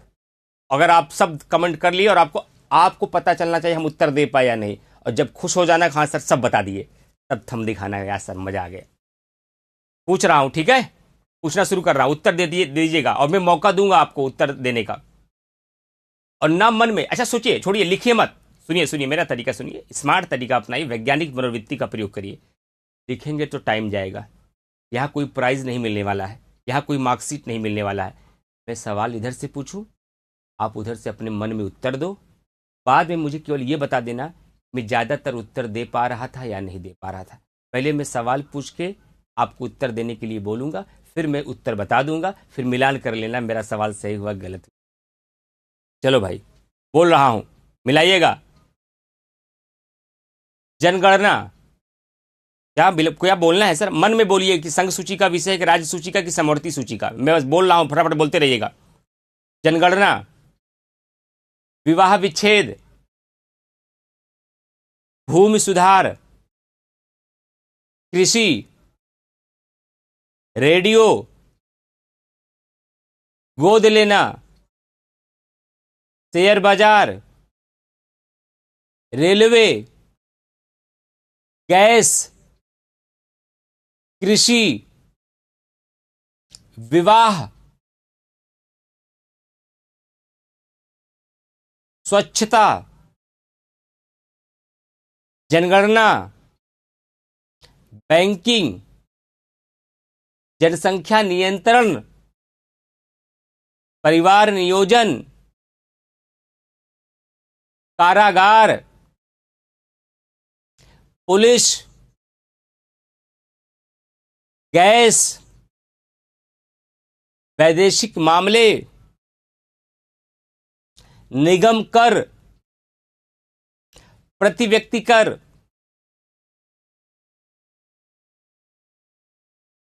दंड प्रक्रिया, शिक्षा, वन, बैंकिंग, प्रति व्यक्ति कर,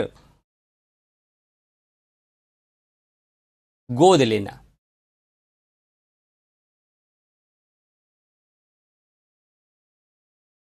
अब कमेंट करके बताओ, मेरे सवालों का उत्तर दे पा रहे थे? आंसर निकल रहा था कि नहीं निकल रहा था? बताओ मेरे प्यारे विद्यार्थियों, आप मेरे सवालों का जवाब दे पा रहे थे? आंसर निकल रहा था कि नहीं निकल रहा था?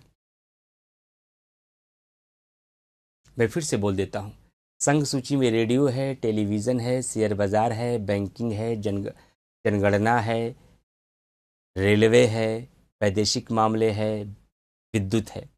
राज्य सूची में कृषि है, भूमि सुधार है, स्वच्छता है, प्रति व्यक्ति कर है, गैस है, रेलवे है, रेलवे पुलिस है, कारागार है। समवर्ती सूची में विवाह है, विवाह विच्छेद है, जनसंख्या नियंत्रण है, परिवार नियोजन है, गोद लेना है, आपराधिक मामला है, आर्थिक नियोजन है, दंड प्रक्रिया है, शिक्षा है और वन है।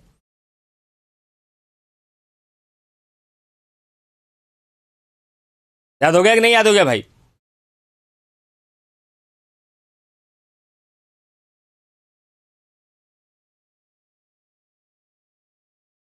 बताओ कौन सी एक ऐसी वजह है जिसकी वजह से आप हार जाएंगे? आप ऐसी पीढ़ी में जन्म लिए, आपको अच्छी संस्थानें मिली, हम अपने मुंह से क्या ही बोले, शायद थोड़ा बहुत ठीक ठीक भी मिल गए, जो आपको पढ़ा रहे हैं, सिखा रहे हैं, कैसे पढ़ना है बता रहे हैं, याद करा रहे हैं, तैयार करवा रहे हैं, केवल खाना पूर्ति नहीं हो रही। अगर इस दौर में भी अगर आप हार जाते हैं तो किसके पीछे की वजह कौन होगा? आपके गार्जियन, कोचिंग संस्थानें, टीचर्स या आप खुद? अगर आप खुद से गलती ना करें,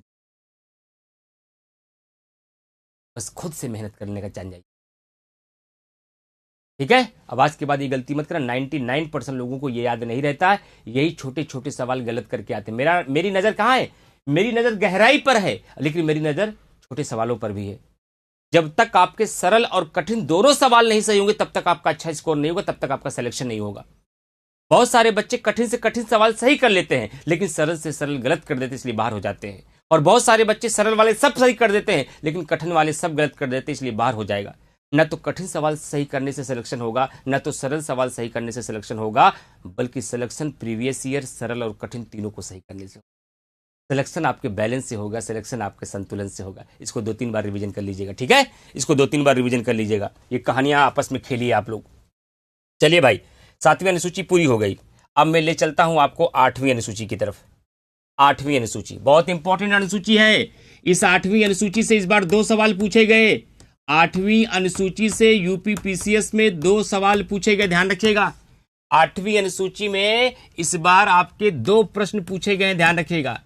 2 प्रश्न पूछे गए 12 अक्टूबर को। अगर आपने एग्जाम दिया था या पेपर देखा था तो आप लोगों को पता होगा कि 8th शेड्यूल से इस बार 2 क्वेश्चन पूछे गए। Very important schedule. बताता हूं सारी बातें, बताता हूं सारी बातें। 8वीं अनुसूची में क्या रखा गया है? भाषा को रखा गया है। अच्छा, जब भारतीय संविधान 26 नवंबर 1949 को बन के तैयार हुआ उसे बोलते हैं मूल संविधान। ठीक है, बोलते होंगे।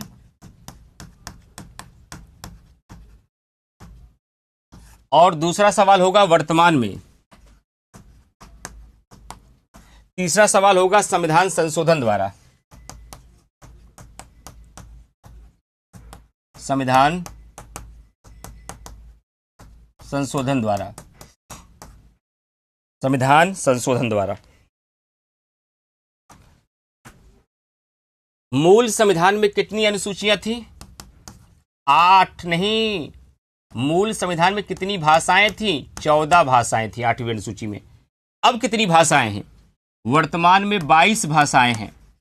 ये रातों रात बढ़ गई? नहीं भैया, संविधान में संशोधन करना पड़ा। 15वीं भाषा के रूप में किसे जोड़ा गया? 15वीं भाषा के रूप में किसे जोड़ा गया? सिंधी भाषा को जोड़ा गया। कौन से संशोधन द्वारा? 21वां संविधान संशोधन 1967 द्वारा। याद करना पड़ेगा, बिल्कुल। ये फैक्ट में नोट कर लीजिएगा, ये फैक्ट में नोट कर लीजिएगा। और आगे चलकर 16वीं, 17वीं और 18वीं भाषा के रूप में कोंकणी, मणिपुरी, कोंकणी, मणिपुरी और नेपाली भाषा को जोड़ा गया। कोंकणी, मणिपुरी और नेपाली भाषा को जोड़ा गया। कौन से संविधान संशोधन द्वारा? 71वां संविधान संशोधन 2000 1992 द्वारा। 1992 द्वारा। और आगे चलकर 19, 20, 21 और 22 भाषाओं को एक साथ जोड़ा गया। मैं इसको गणित में बच्चों को याद कराता हूं कि भैया गणित में आपके मैथ की टीचर ने एक फार्मूला पढ़ाया रहा होगा, बॉडमास। हाँ सर, पढ़ाया था, कक्षा 8 में पढ़ाया था। बॉडमास नाम का एक फार्मूला पढ़ाया गया था। वहां बी से क्या बताया था टीचर ने? ब्रैकेट। डी से क्या बताया था? डिवीजन। एम से क्या बताया था? मल्टीप्लिकेशन। और एस से क्या बताया था? सब्ट्रैक्शन। मैं बी से क्या बताऊंगा? बोडो। डी से क्या बताऊंगा? डोगरी। एम से क्या बताऊंगा? मैथिली। एस से क्या बताऊंगा? संथाली। ओहो, कितना बढ़िया तरीका है सर। इन 4 भाषाओं को याद करने के लिए गणित का फार्मूला याद कर लीजिए, बॉडमास। और इन 4 भाषाओं को संविधान में कब जोड़ा गया? 92वां संविधान संशोधन द्वारा 2003 में।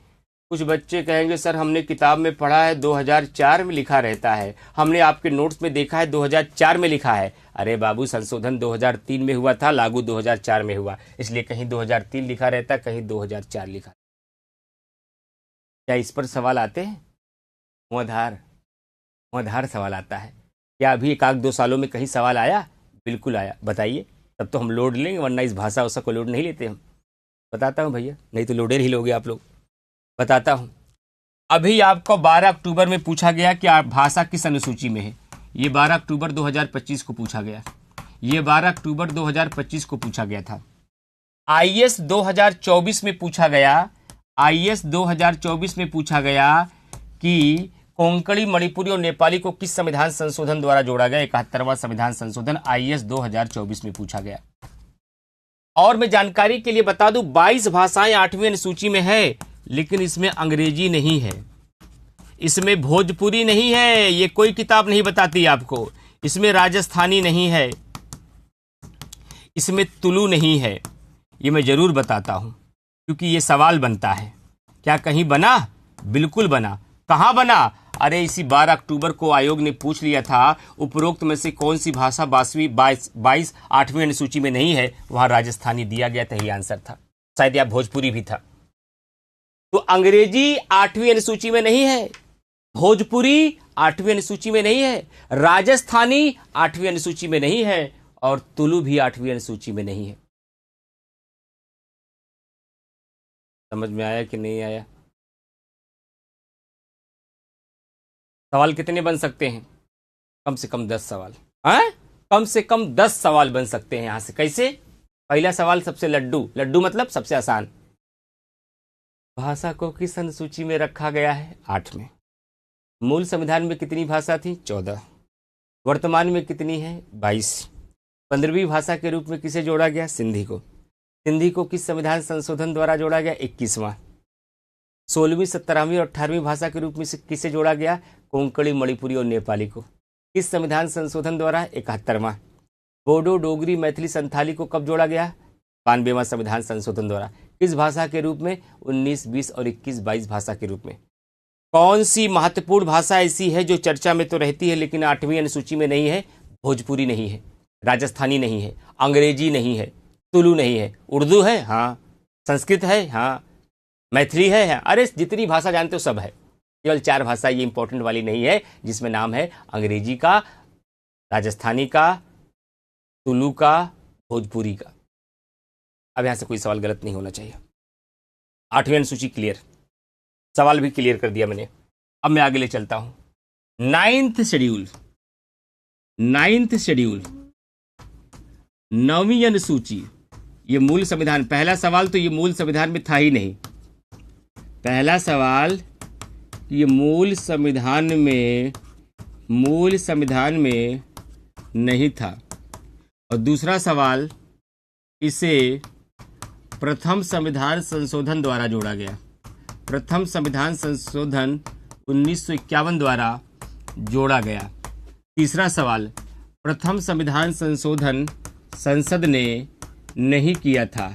चौथा सवाल, प्रथम संविधान संशोधन जो है ये संविधान सभा द्वारा किया गया। ये संविधान सभा द्वारा किया गया था। संविधान सभा द्वारा ये संशोधन किया गया। ओहो, क्या रखा गया है इसमें? भूमि सुधार को रखा गया है।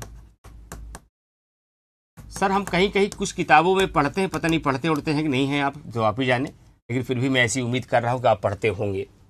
कुछ किताबों में लिखा रहता है कुछ विधियों का विधि मानकरण।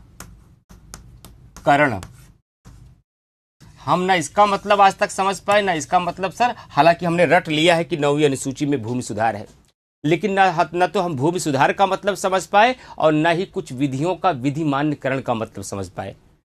जब इतना डिटेल में समझा ही रहे तो ये भी समझा देते तो कम से कम भूमि सुधार के बारे में, 9वीं अनुसूची के बारे में किसी को हम बता सकते। जानना चाहेंगे? 10 मिनट का समय लगेगा 9वीं अनुसूची को समझने में, कम से कम 10 से 15 मिनट। बताइए सर, क्योंकि आगे काम आएगा, जरूरी है गहराई से पढ़ना। देखो, भारत आज़ाद हुआ, ध्यान से सुनना, स्टोरी बहुत इंपॉर्टेंट है। जब भारत आज़ाद हुआ तो 15 अगस्त 1947 को, तो आगे चलकर 26 नवंबर 1949 को भारतीय संविधान बनकर तैयार हुआ। कहानी सुनिएगा, कहानी में ही सारा गेम है। 26 नवंबर 1949 को भारतीय संविधान बनकर तैयार हुआ, जिसे 26 जनवरी 1950 को लागू कर दिया गया। हाँ सर, ये बात तो जानते हैं हम लोग। और आगे बताइए। आपको जानकारी के लिए बता दें कि मूल संविधान में समाजवाद शब्द का प्रयोग नहीं किया गया था। हाँ, लेकिन भारतीय संविधान का आर्टिकल 38 एक ऐसा आर्टिकल है जो राज्य को निर्देश देता है कि राज्य का ये कर्तव्य है कि वह सामाजिक, आर्थिक और राजनीतिक न्याय स्थापित करे। हाँ सर, ये बात आपने बताई थी जब आप समाजवाद पढ़ा रहे थे, जिसका ये निष्कर्ष निकलता है कि भले ही समाजवाद शब्द मूल संविधान में नहीं था, लेकिन भारतीय संविधान निर्माता भारत को एक समाजवादी देश के रूप में स्थापित करना चाहते। ठीक है। और जब भारत का संविधान लागू हुआ तो सरकारों ने कहा कि अब हमें निर्देशों का पालन करना है, हमें समाजवाद को लाना है। और आप ही ने बताया है कि समाजवाद का पहला तत्व है कि अमीरी और गरीबी के गैप को कम किया जाए, जो आय की असमानता है उसे समाप्त किया जाए। जो अमीर और अमीर होता जा रहा है और गरीब होता जा रहा है, इस गैप को कम किया जाए। इसलिए सरकार ने सबसे पहला काम क्या किया जानते हैं? भूमि सुधार कानून बनाया। ध्यान से सुनिएगा स्टोरी को। इसलिए सरकार ने आजादी के तुरंत बाद भूमि सुधार कानून बनाया। और भूमि सुधार जब कानून बनाया तो भूमिपतियों की जमीनों का अधिग्रहण किया और भूमिहीनों के बीच इसका वितरण कर दिया। सर, भूमिपति का मतलब क्या होता है? हमने तो केवल एक ही पति समझा था, जो महिला का पति होता है। ये भूमिपति क्या होता है? और ये भूमिहीन क्या है? भूमिपति का मतलब होता है जो जमींदार वर्ग था, जिसके पास जमीनें बहुत अधिक थी। और भूमिहीन का मतलब होता है जो जमीनहीन था, जिसके पास ज़मीनें नहीं थीं, जिसके पास ज़मीनें नहीं थी वो बहुत गरीब था, जो जमींदार थे उनके पास वो बहुत अमीर थे। और इसी अमीरी और गरीबी के गैप को कम करना है। अगर अमीरी और गरीबी के गैप को कम करना है तो सरकार को क्या करना पड़ेगा? जो जमींदारों के पास ज़्यादा ज़मीनें हैं उनके ज़मीनों का अधिग्रहण कर ले, और उन ज़मीनों का अधिग्रहण करके उनका वितरण या बंटवारा किनके मध्य कर दे? उनका वितरण या बंटवारा भूमिहीनों के मध्य कर दे। जिनके पास ज़मीनें नहीं हैं उनके बीच उसका वितरण कर दे। क्या सरकारों ने ऐसा किया? बिल्कुल किया। इससे क्या लाभ हो रहा था? सामाजिक न्याय आ रहा था, समाजवाद की संकल्पना पूरी हो रही थी। इतनी अच्छी बात है, लेकिन ये बात चल नहीं पाई। काहे? कोई दिक्कत आ गई क्या? बहुत बड़ी दिक्कत। कौन सी दिक्कत आ गई? जो भूमिपति लोग रहे होंगे, जो जमींदार लोग रहे होंगे, जो आर्थिक रूप से मजबूत रहे होंगे, वो शिक्षित भी रहे होंगे कि नहीं रहे होंगे? वो साक्षर रहे होंगे कि निरक्षर रहे होंगे? साक्षर रहे होंगे। अगर साक्षर रहे होंगे तो अपने अधिकारों के प्रति जागरूक रहे होंगे कि नहीं रहे होंगे? बिल्कुल रहे होंगे। तो अपने मौलिक अधिकारों को पहचानते रहे होंगे कि नहीं रहे होंगे? बिल्कुल पहचानते रहे होंगे। शायद आपने पढ़ा रहा होगा कि प्रारंभ में संपत्ति का अधिकार प्रत्येक नागरिक का मौलिक अधिकार था। हाँ, पढ़ा था सर। वही संपत्ति का अधिकार जो 44वां संविधान संशोधन द्वारा निकाल दिया गया था। हाँ, वही संपत्ति का अधिकार। और आपने ये भी पढ़ा होगा, जो आपका मौलिक अधिकार है, न्यायालय ने दावा किया है, न्यायालय ने वादा किया कि मौलिक अधिकारों को मैं दिलाऊंगा। इसीलिए मौलिक अधिकार सभी अधिकारों में सबसे विशिष्ट है। हाँ, आपने बताया भी था सर। और जब सरकारों ने भूमि सुधार कानून बनाए, जमींदारों के जमीनों का अधिग्रहण किया और गरीबों के बीच इसको बांटना शुरू किया, समाजवाद की संकल्पना सुनिश्चित हो रही थी, ये सारे जमींदार न्यायालय को घेर लिए और कहा कि मेरे अधिकारों को दिलाइए, मेरा अधिकार खतरे में है। कहा कौन सा अधिकार खतरे में हो गया? कहा आप बताइए माननीय सर्वोच्च न्यायालय, संपत्ति का अधिकार हमारा मूल अधिकार है या नहीं? कहा हाँ बिल्कुल है। कहा अगर इसका हनन होगा तो सुरक्षा देंगे कि नहीं देंगे? कहा भी दे देंगे, लेकिन शर्त है कि अधिकारों का हनन होना चाहिए। यदि आपके अधिकारों का हनन होगा तो निसंदेह रूप से हम आपको इसकी सुरक्षा देंगे। देख लीजिए साहब, हमारी जमीनों को सरकार अधिग्रहण, क्या सरकार के पास ये शक्ति चाहिए? क्या सरकार ऐसा कोई कानून बना सकती है जो हमारे फंडामेंटल राइट का हनन करे? कहा नहीं भाई, मौलिक अधिकार का उद्देश्य है कि या कानूनों पर प्रतिबंध लगाए, सरकारों को सीमित करे, उनकी शक्तियों को प्रतिबंधित करे। सरकारों ने हमारे अधिकारों के विरुद्ध कानून बना। अरे रुको, मैं दिलाता हूं। न्यायालय ने आदेश जारी कर दिया और भूमि सुधार के संबंध में जितने कानून बनाए गए थे उन सबको रद्द कर दिया। समाप्त करिए ऐसे कानून। फंडामेंटल राइट का उल्लंघन कर रहे हैं ऐसे कानून। सरकारों को फटकार लगाया न्यायपालिका ने पूछा कैसे बना दिए सब कानून, किस मंशा के साथ आपने ये कानून बनाया? सरकार कांपने लगी। सरकार ने कहा कुछ नहीं साहब, वो तो समाजवाद खिलाने के लिए, डीपीएसपी का पालन करने के लिए, निदेशक तत्वों का पालन करना चाह रहे थे, इसीलिए हमने इन कानूनों को बना दिया। कहा डीपीएसपी का महत्व कभी भी मौलिक अधिकारों से अधिक नहीं हो सकता। मौलिक अधिकार व्यक्ति का मौलिक फंडामेंटल राइट है। संपत्ति का अधिकार फंडामेंटल राइट है और संपत्ति के अधिकार के विरुद्ध आप कोई कानून नहीं बना सकते। वापस करो सारी जमीनें। जमीनें वापस कर दी गई। भूमि सुधार कानून रद्द। सरकारें विलाप करने लगी, रोने लगी। उन्होंने कहा कि गजबे है यार, एक तरफ संविधान कहता है कि सामाजिक न्याय लाओ, एक तरफ संविधान कहता है निर्देशों का पालन करो, एक तरफ संविधान कहता है कि समाजवाद लाओ, और जब समाजवाद लाने के लिए भूमि सुधार कानून बना रहा हूं, न्यायपालिका टिप लगा के चली जा रही है, कह रही तुम्हारा दिमाग खराब है, तुम ऐसा कोई कानून नहीं बना सकते जो मौलिक अधिकारों का उल्लंघन करे। हाँ, हमें लगता है संविधान निर्माताओं से यहाँ चूक हो गई, ये ठीक बात नहीं है। कहा ये ठीक बात नहीं है। कहा कैसे ये कैसे आपके कानूनों को जान पाते कि भूमि सुधार का कानून है? कहा न्यायपालिका के पास पावर है ना, अनुच्छेद 13 क्लास 2 के तहत वह किसी भी कानून का परीक्षण कर लेती है और परीक्षण करने के बाद जैसे लगता है कि ये मौलिक अधिकार के विपरीत है, तुरंत कानून को रद्द कर देती है। कहा एक कहानी करो। कहा क्या? संविधान में संशोधन करा दो। कहा तब?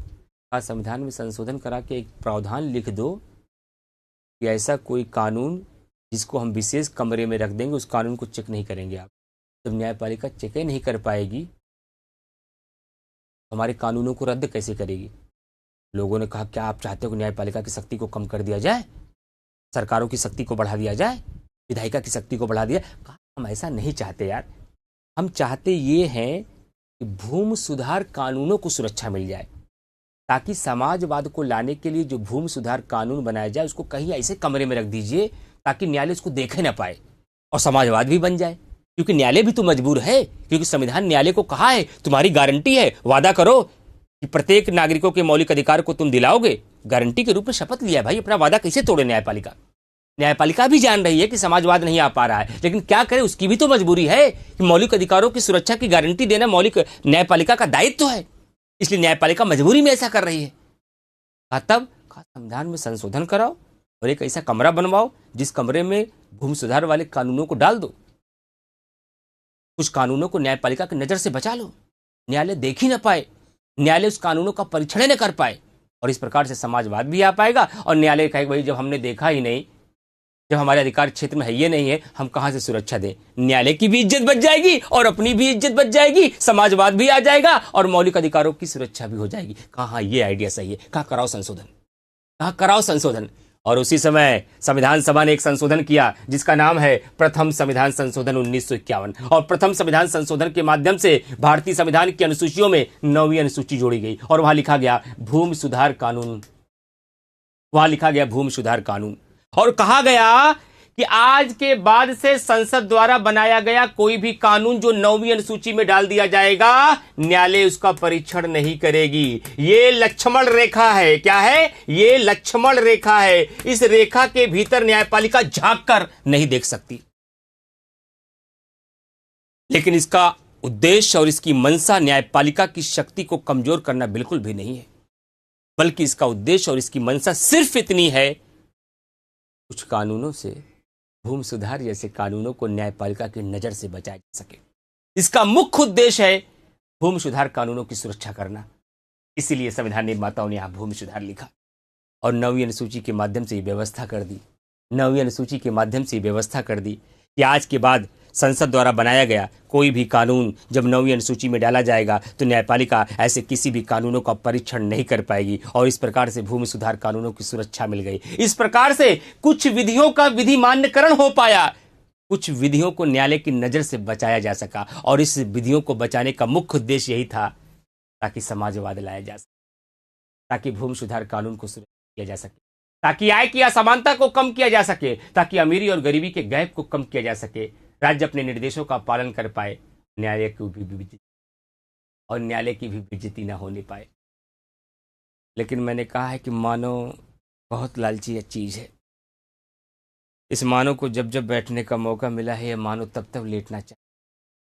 और जब इस कानून को न्यायपालिका ने वैधता भी दे दी, प्रथम संविधान संशोधन को न्यायपालिका ने वैध माना, कहा हाँ ठीक कह रहे हैं, मुझे भी लगता है कि भूमि सुधार कानूनों को सुरक्षा मिलनी चाहिए, मैं नहीं छेड़ूंगा, जाओ ले जाओ 9वीं अनुसूची में डालो, हम आंखें बंद कर लेंगे, तुम ले जाओ। लेकिन जब संसद को पावर मिल गई तो संसद ने ऐसे बहुत सारे कानूनों को 9वीं अनुसूची में डाल दिया, बहुत सारे कानूनों को 9वीं अनुसूची में डाल दिया जो भूमि सुधार के बाहर के भी कानून थे।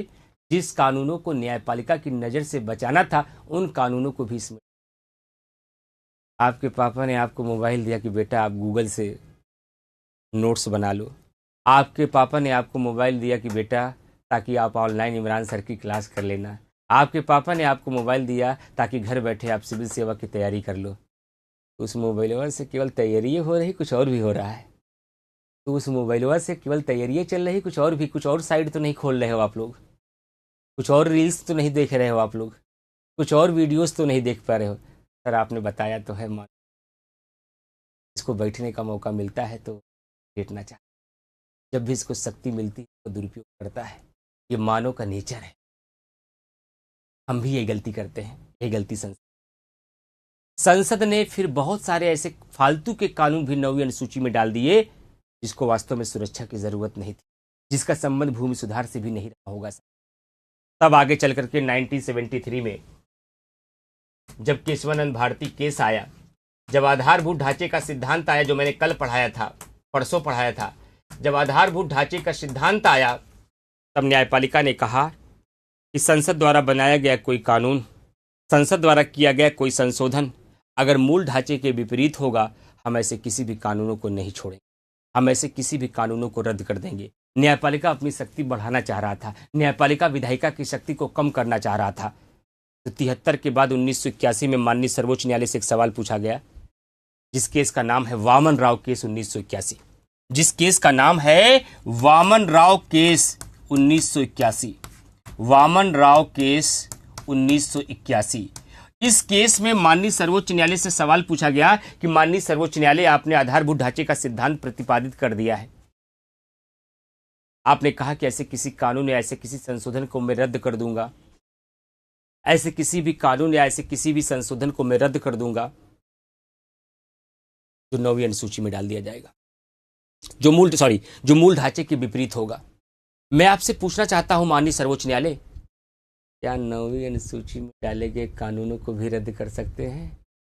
क्या संसद के ऐसे कानूनों का भी आप परीक्षण कर देंगे जो लक्ष्मण रेखा के अंदर है? वामन राव केस में न्यायपालिका ने कहा यस,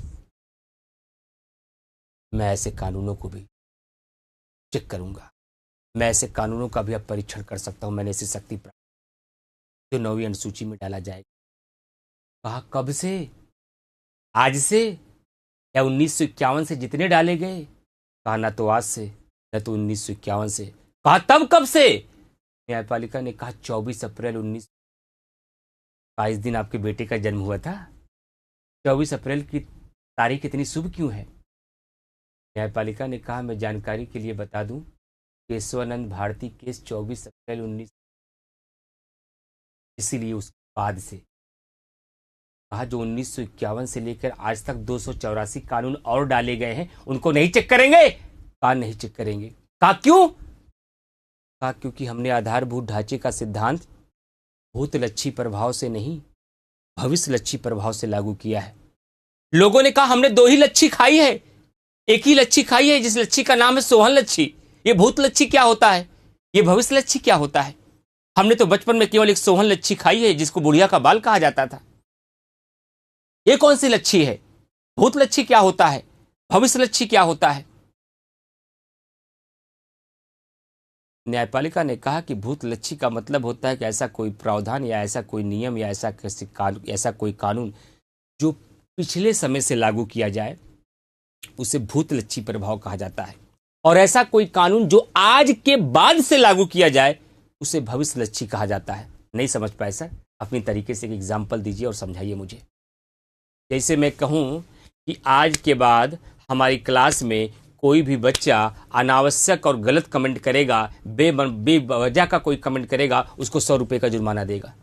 उसको 100 रुपये का जुर्माना देना पड़ेगा, आपको फीस जमा करनी पड़ेगी 100 रुपये। अगर मैंने कह दिया ये कमेंट गलत है, ये नहीं करना चाहिए, क्लास का डिस्टर्बेंस है, तो 100 रुपये का जुर्माना देना पड़ेगा आपको।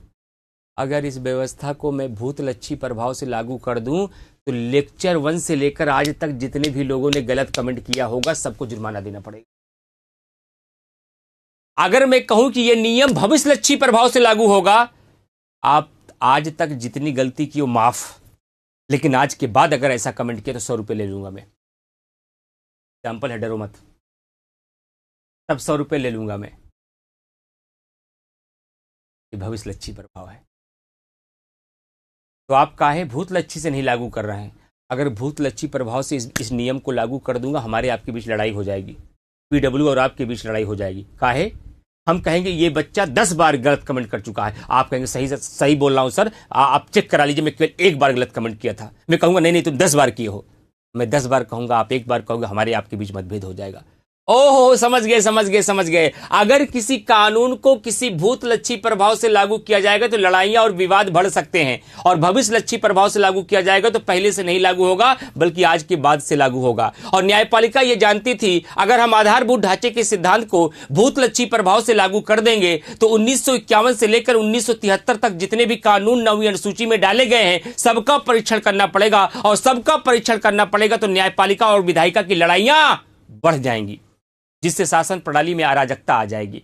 इसलिए न्यायपालिका ने कहा कि हमने आधारभूत ढांचे के सिद्धांत को भूत लच्छी प्रभाव से नहीं लागू किया है, भविष्य लच्छी प्रभाव से लागू किया है। और आधारभूत ढांचे का सिद्धांत 24 अप्रैल 1973 के बाद लागू हुआ, और 24 अप्रैल 1973 के बाद 9वीं अनुसूची में भी कोई कानून डाला जाएगा, अगर वह मूल ढांचे को आघात पहुंचाएगा तो ऐसे कानून का मैं परीक्षण करूंगा, वो मेरी नजर से नहीं बच पाएगा। लेकिन 24 अप्रैल 1973 के पहले जो 284 कानून 9वीं अनुसूची में डाली गई हैं, जाओ मैं उनको छूट देता हूं, मैं उनको नहीं छेड़ूंगा, मैं उन कानूनों का परीक्षण नहीं करूंगा, मैं उन कानूनों की जांच नहीं करूंगा, लेकिन 24 अप्रैल 1973 के बाद 9वीं अनुसूची में अगर कोई भी कानून डाला जाएगा, ऐसे किसी भी कानून को हम रौंद देंगे। यानी कि अब वर्तमान में आज 28 नवंबर 2025 को क्या स्थिति है? क्या 9वीं अनुसूची में डाले गए कानूनों का न्यायपालिका परीक्षण नहीं कर सकती? कर सकती है, लेकिन कब? तब जब वह मूल ढांचे के विपरीत हो। अगर 9वीं अनुसूची में डाला गया कोई कानून भारतीय संविधान के मूल ढांचे के विपरीत होगा तो न्यायपालिका ऐसे किसी कानून को भी रद्द कर सकती है, लेकिन कब से? 24 अप्रैल 1973 के बाद से। और 24 अप्रैल 1973 के पहले के जो कानून डाले गए हैं, न्यायालय उसे रद्द नहीं कर सकती। आईएएस ने सवाल पूछा है, 9वीं अनुसूची में डाले गए कानूनों का न्यायालय वर्तमान में परीक्षण नहीं कर सकती है। अच्छे अच्छे लोगों ने इसको सही मान लिया, उनको ये कहानियां पता नहीं थी, ये कॉन्सेप्ट क्लियर नहीं था, ये क्लियरिटी विषय पर थी। और सारे बच्चे प्रदेश भर के केवल 9वीं अनुसूची में भूमि सुधार रट के जा रहे हैं। लक्ष्मीकांत भी नहीं सिखा पा रही है। लेकिन उम्मीद करते हैं कि आज हमारा प्रत्येक विद्यार्थी ये समझ पाया होगा क्या है 9वीं अनुसूची का इतिहास, क्यों किया गया संविधान में प्रथम संविधान संशोधन, क्यों जोड़ा गया 9वीं अनुसूची, क्यों यहां लिखा गया भूमि सुधार, क्यों लिखा गया कुछ विधियों का विधि मान्यकरण, वर्तमान में 9वीं अनुसूची का स्टेटस क्या है, कौन से कानूनों का परीक्षण नहीं हो सकता, कब से हो सकता है, क्यों हो सकता है। सारी कहानी मैंने सुना दी। अब जाकर किसी की साथ आप चर्चा की। शायद 9वीं अनुसूची को लेकर इतनी क्लियरिटी बहुत कम विद्यार्थी। अब कमेंट करके बताइएगा बात समझ में आई या नहीं।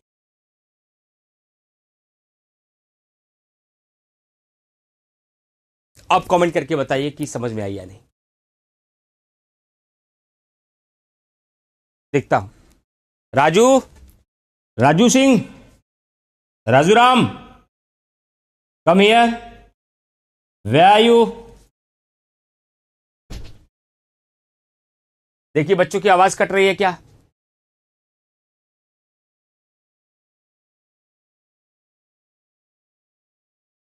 आवाज में कुछ प्रॉब्लम है। देखिए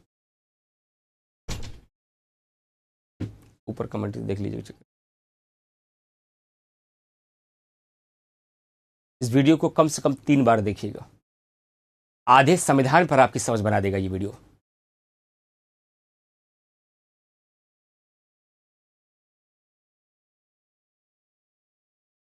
नहीं, ये टॉपिक क्लियर, आवाज नहीं। ये जो मैं पढ़ाया वो क्लियर है, आवाज नहीं।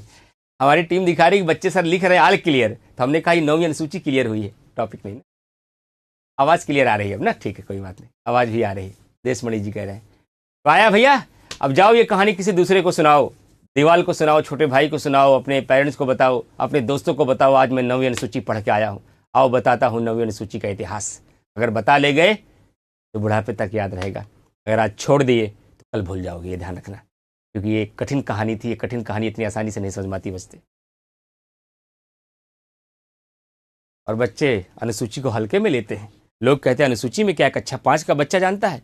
किस लेवल का जानता है भाई? यूपीएससी लेवल का कि पटवारी लेवल का? अनुसूची की गहराई ये है। तो जब आयोग फंसाने पे आ जाएगा ना तो 9वीं अनुसूची में भी पटक देगा, लेकिन मैं पटकने नहीं दूंगा। तो मैं ऐसा दांव सिखाकर तैयार कर रहा हूं अपने विद्यार्थियों को कि आयोग भी सीखेगा कहां से पहलवानी सिखाई इन विद्यार्थियों ने। अभी भूमि सुधार की और कहानियां आएंगी जब मैं फंडामेंटल राइट पर। अभी तो केवल ट्रेलर है, अभी तो संविधान में हम एंट्री ही नहीं किए हैं, अभी तो केवल पुछल्ले टॉपिक पढ़ रहे हैं हम लोग। चलो भाई, 9वीं अनुसूची क्लियर। अब मैं चलता हूं 10वीं अनुसूची की तरफ। 10वीं अनुसूची, 10th शेड्यूल।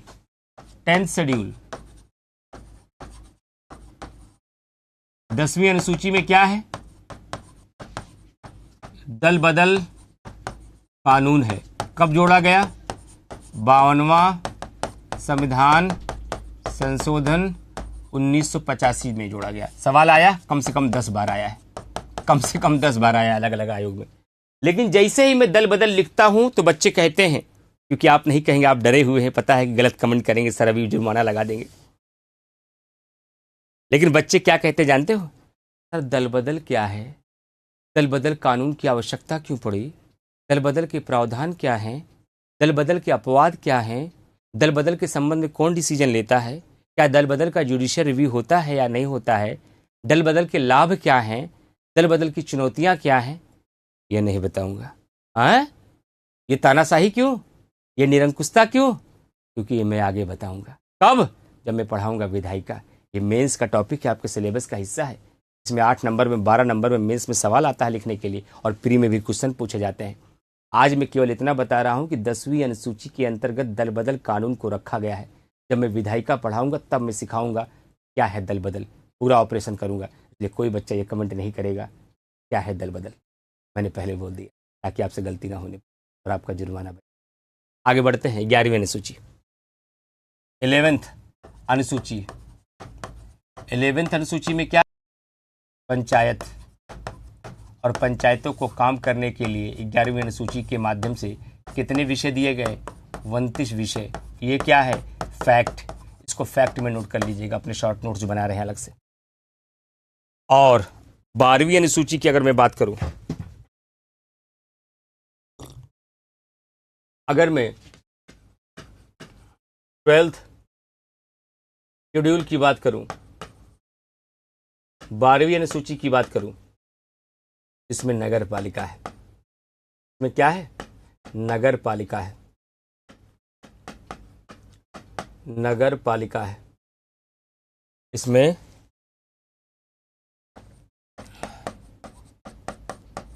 नगर पालिका है। और नगर पालिका को काम करने के लिए कितने विषय दिए गए? 18 विषय दिए गए।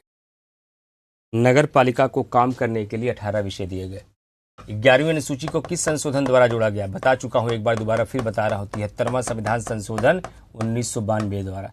कोई बच्चा कहा था सर हमारे कॉपी में 93 लिखा है, हमने किताब में लूसेंट में 93 पढ़ा। मुझे ये भी याद रहता है किस बात पर कौन बच्चा क्या बोला था, तो मैंने कहा था लूसेंट किनारे रख दीजिए, लूसेंट छोड़ दीजिए। इसके बाद 93 में लागू हुआ था, 92 में संशोधन हुआ था।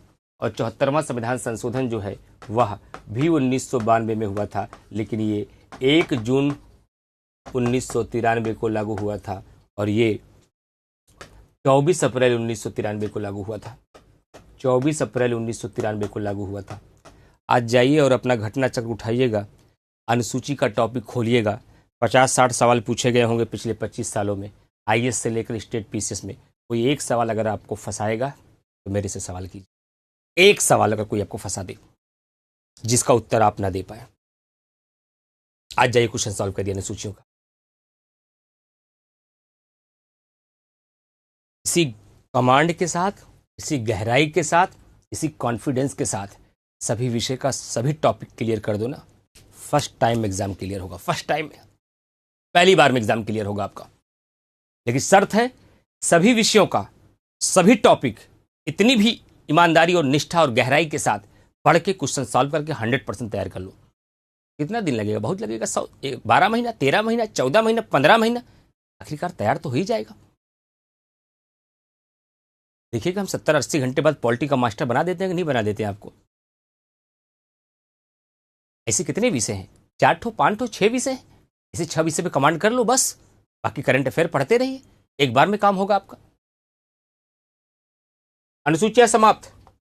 एक और प्रीलिम्स का टॉपिक, एक और प्रीलिम्स का टॉपिक जिसे हम बोलते हैं भारतीय संविधान का भाग, जिसे हम बोलते हैं भारतीय संविधान का भाग, जो कि पढ़ाया नहीं जाता क्लास में, बच्चों पर छोड़ दिया जाता, बच्चे कर लेंगे। लेकिन मैं बच्चों पर कोई भरोसा नहीं करता हूं, सब कुछ खुद करा के छोड़ता हूं, ताकि कल ये ना कह पाए सर आपने पढ़ाया नहीं था, नहीं तो मैं ये सही कर लेता।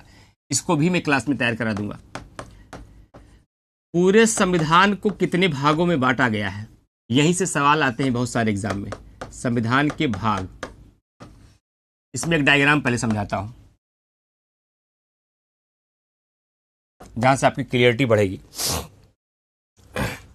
पहला पॉइंट, मूल संविधान में भाग। मूल संविधान में भाग, वर्तमान में भाग,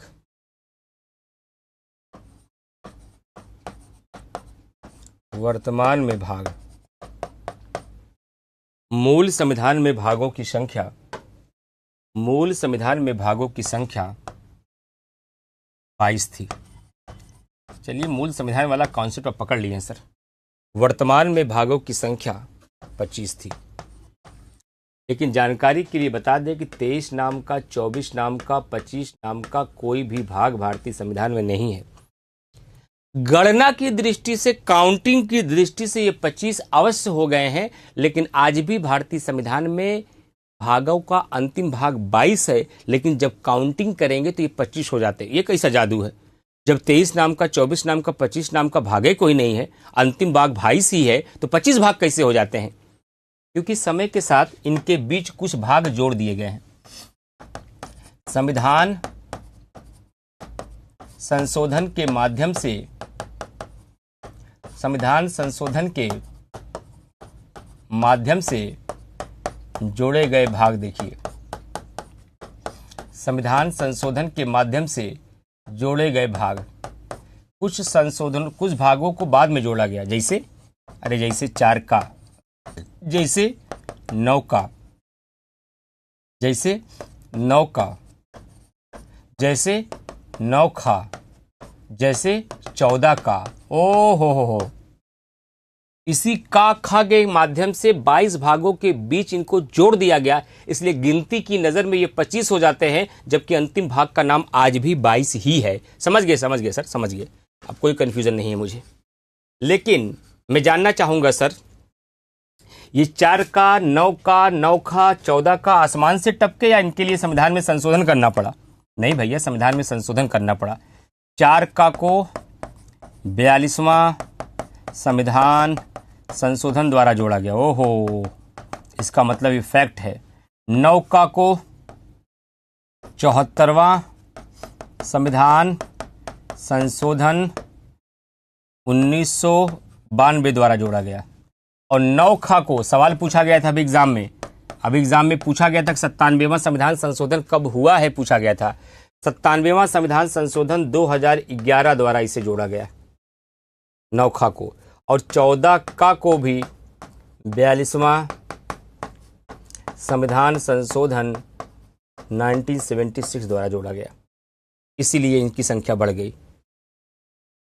सर बुरा ना माने तो हमारे मन में एक सवाल चल रहा है। बिल्कुल नहीं मानेंगे बुरा हम। बताइए कौन सा सवाल चल रहा है? सवाल ये चल रहा है कि मूल संविधान में आपने कहा 22 भाग थे, हाँ, फिर आपने कहा समय के साथ कुछ भाग इन्हीं 22 भागों के बीच जोड़ दिए गए, हाँ, इसीलिए इनकी संख्या 25 हो गई, हाँ। जरा मेरे साथ जोड़ के दिखाइए, जोड़िए। 4 का ये पहला भाग हो गया, जोड़ा गया, ये दूसरा हो गया, ये तीसरा हो गया, ये चौथा हो गया। क्या सर हमको इतना कमजोर समझ रहे हैं आप कि कुछ भी बेवकूफ बना देंगे आप? 22 + 4 26 होता है सर, 25 क्यों बोल रहे हैं आप? चलिए मैं आपकी बात मान लिया कि मूल संविधान में भागों की संख्या 22 थी। आप ही तो कह रहे हो कि समय के साथ 4 भाग जोड़े गए, तो 22 में 4 जोड़ा जाता तो हमहू को इतनी गिनती आती है सर, 26 होगा कि 25 कैसे? इसीलिए तो कहते हैं कि थोथा चना बाजे घना, a little knowledge is very dangerous thing for the student. क्योंकि आप इसके अंदर वाली बात नहीं जान रहे हैं। एक और संशोधन है। कौन सा संशोधन? 7वां संविधान संशोधन 1956। और इस 7वां संविधान संशोधन 1956 के माध्यम से भारतीय संविधान में एक भाग था, भाग 7, हाँ था, इसे समाप्त कर दिया गया। और 26 में एक घटाएंगे तो क्या होगा?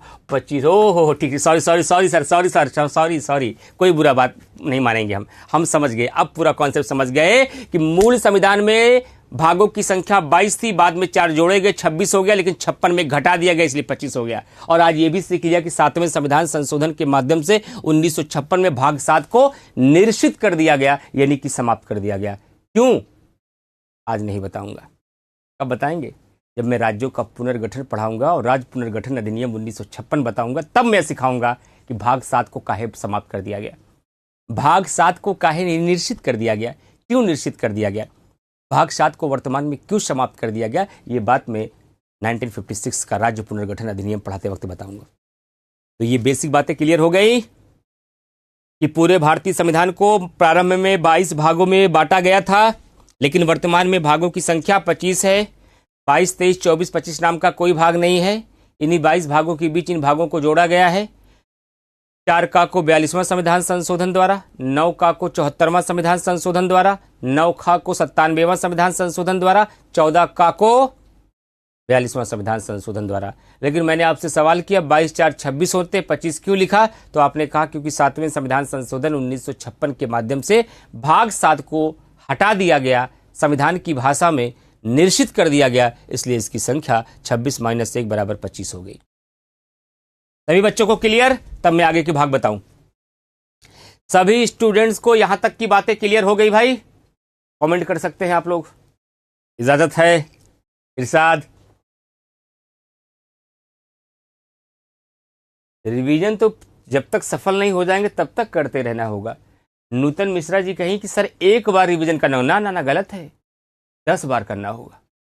ये तो बहुत कम बता रहे हैं आप। 10 बार रिवीजन करना होगा। रिवीजन ही वह ताकत है जो आपको सफल बनाएगा, ध्यान रखिएगा। पढ़ाई इंपॉर्टेंट है कि रिवीजन? तो मैं कहूँगा रिवीजन, पढ़ाई तो शुरुआत है, पढ़ाई तो अंडरस्टैंडिंग बनाती है, पहली बार उसकी झलक दिखलाती है, रिवीजन वो तैयार करवाता है। रिवीजन ही आपकी जान है, ध्यान रखिएगा। एक बार तो कम है, 10 बार।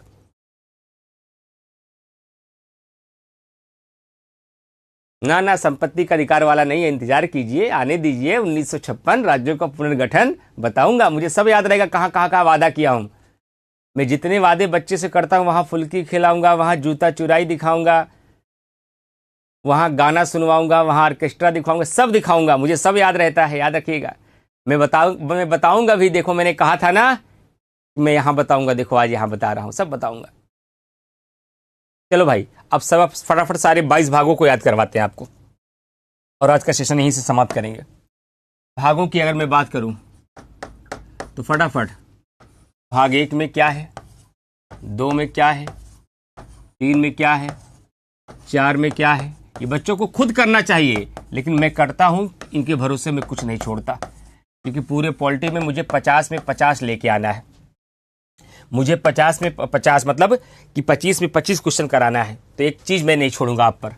भाग 1 में क्या है मैंने कल ही बता दिया था, भारत संघ एवं उसका राज्य क्षेत्र। भारत संघ एवं उसका राज्य क्षेत्र। लेकिन जब मैं ये पढ़ाता हूं तो पहले एक सवाल करता हूं बच्चों से, इसलिए आपसे भी करूंगा। मैं 3 सवाल देता हूं, 1 2 3।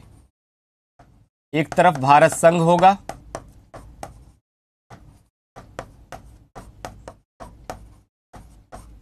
एक तरफ भारत संघ होगा, एक तरफ उसका राज्य क्षेत्र होगा,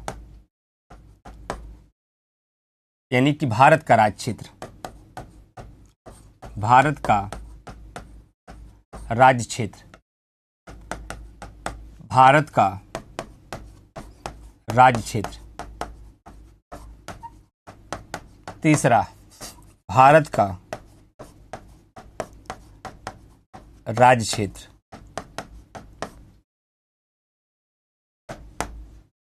मैं 3 चिन्ह लगाता हूं, ये चिन्ह कभी देखें? हाँ sir, greater than, smaller than, equal to. ये पहला चिन्ह क्या कह रहा है? भारत संघ भारत के राज्य क्षेत्र से बड़ा है। ये क्या कह रहा है? भारत संघ भारत के राज्य क्षेत्र से छोटा है। ये क्या कह रहा है? भारत संघ और भारत का राज्य क्षेत्र आपस में दोनों एक बराबर हैं। कमेंट करके बताओ कौन सा उत्तर सही है।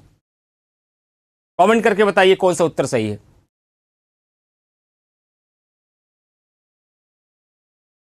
कमेंट करके बताइए। मैं 3 सवाल पूछ रहा हूं, भारत संघ बड़ा है कि भारत का राज्य क्षेत्र बड़ा है कि दोनों बराबर हैं? चलिए, सबसे पहला सही आंसर आ गया। क्या नाम है भाई आपका? ठीक, देशमणि भी आंसर दे रहे हैं।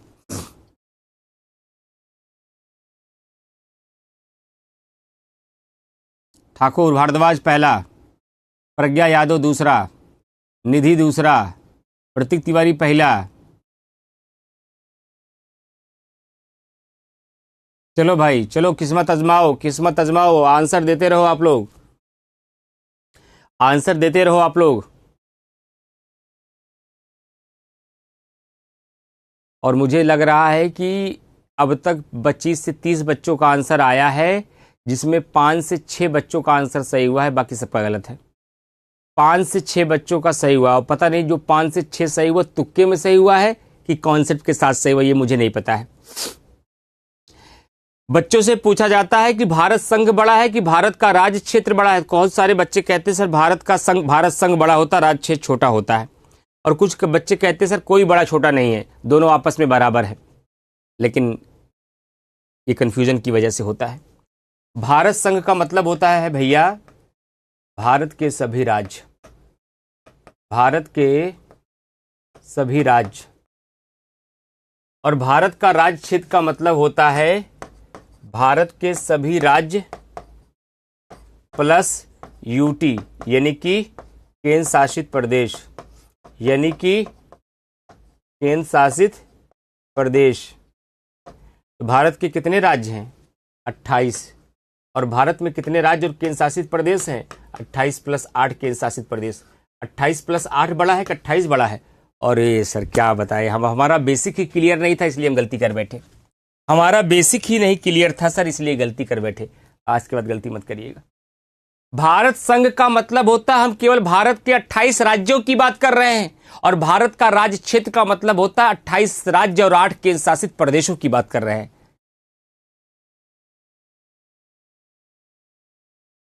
और 28 + 8 बड़ा होता है 28 की तुलना में, इसलिए भारत का राज्य क्षेत्र भारत संघ से बड़ा माना जाता है। आज के बाद कोई पूछेगा तो बता दीजिएगा। ये सब बेसिक बातें हैं जो हर प्रत्येक विद्यार्थी को पता रहना चाहिए। ये सब पॉलिटी की बेसिक बातें हैं जो प्रत्येक विद्यार्थी को ये बात पता रहनी चाहिए। और भाग 1 में किसकी चर्चा की गई है? पूरे भारत संघ और उनके राज्य क्षेत्रों के बारे में, जो मैं राज्यों के पुनर्गठन में पढ़ाऊंगा भाग 1 को। चलिए भैया, 2 में क्या है सर? भाग 2 में क्या रखा गया है? नागरिकता। 3 में क्या रखा गया है? फंडामेंटल राइट, मूल अधिकार। 4 में क्या रखा गया है? डीपीएसपी, राज्य के नीति निर्देशक तत्व। 4 का भी तो एक भाग है। हाँ, यहां पर एफडी को रखा गया है। एफडी का मतलब फिक्स डिपॉजिट नहीं, फंडामेंटल ड्यूटी, मौलिक कर्तव्य। भाग 5 में क्या है? संघ सरकार है। भाग 5 में क्या है? संघ सरकार है। 6 में क्या है? राज्य सरकार है। 12 अक्टूबर को सवाल पूछा गया था इन दोनों भागों से। 12 अक्टूबर को इन दोनों भागों से सवाल पूछा गया था। सर संघ सरकार का मतलब क्या हुआ? अरे राष्ट्रपति, उपराष्ट्रपति, प्रधानमंत्री, केंद्रीय मंत्रिपरिषद, सर्वोच्च न्यायालय, इन सबको भाग 5 में रखा गया है। भाग 6 का मतलब राज्य सरकार, यानी राज्यपाल, मुख्यमंत्री, महाधिवक्ता, उच्च न्यायालय, अधीनस्थ न्यायालय, राज्य का मंत्रिपरिषद, इस भाग 6 में है। यानी संघ की सरकारों की चर्चा भाग 5 में है, राज्य की सरकारों की चर्चा भाग 6 में है, और 7 को समाप्त कर दिया गया है। 7 को तो अब समाप्त कर दिया गया है। चलिए अगला देखते हैं। 7 के आगे चलते हैं। 7 के आगे चलते हैं। 7 के आगे 8, 9, 9 का 10, 11, 12, 13।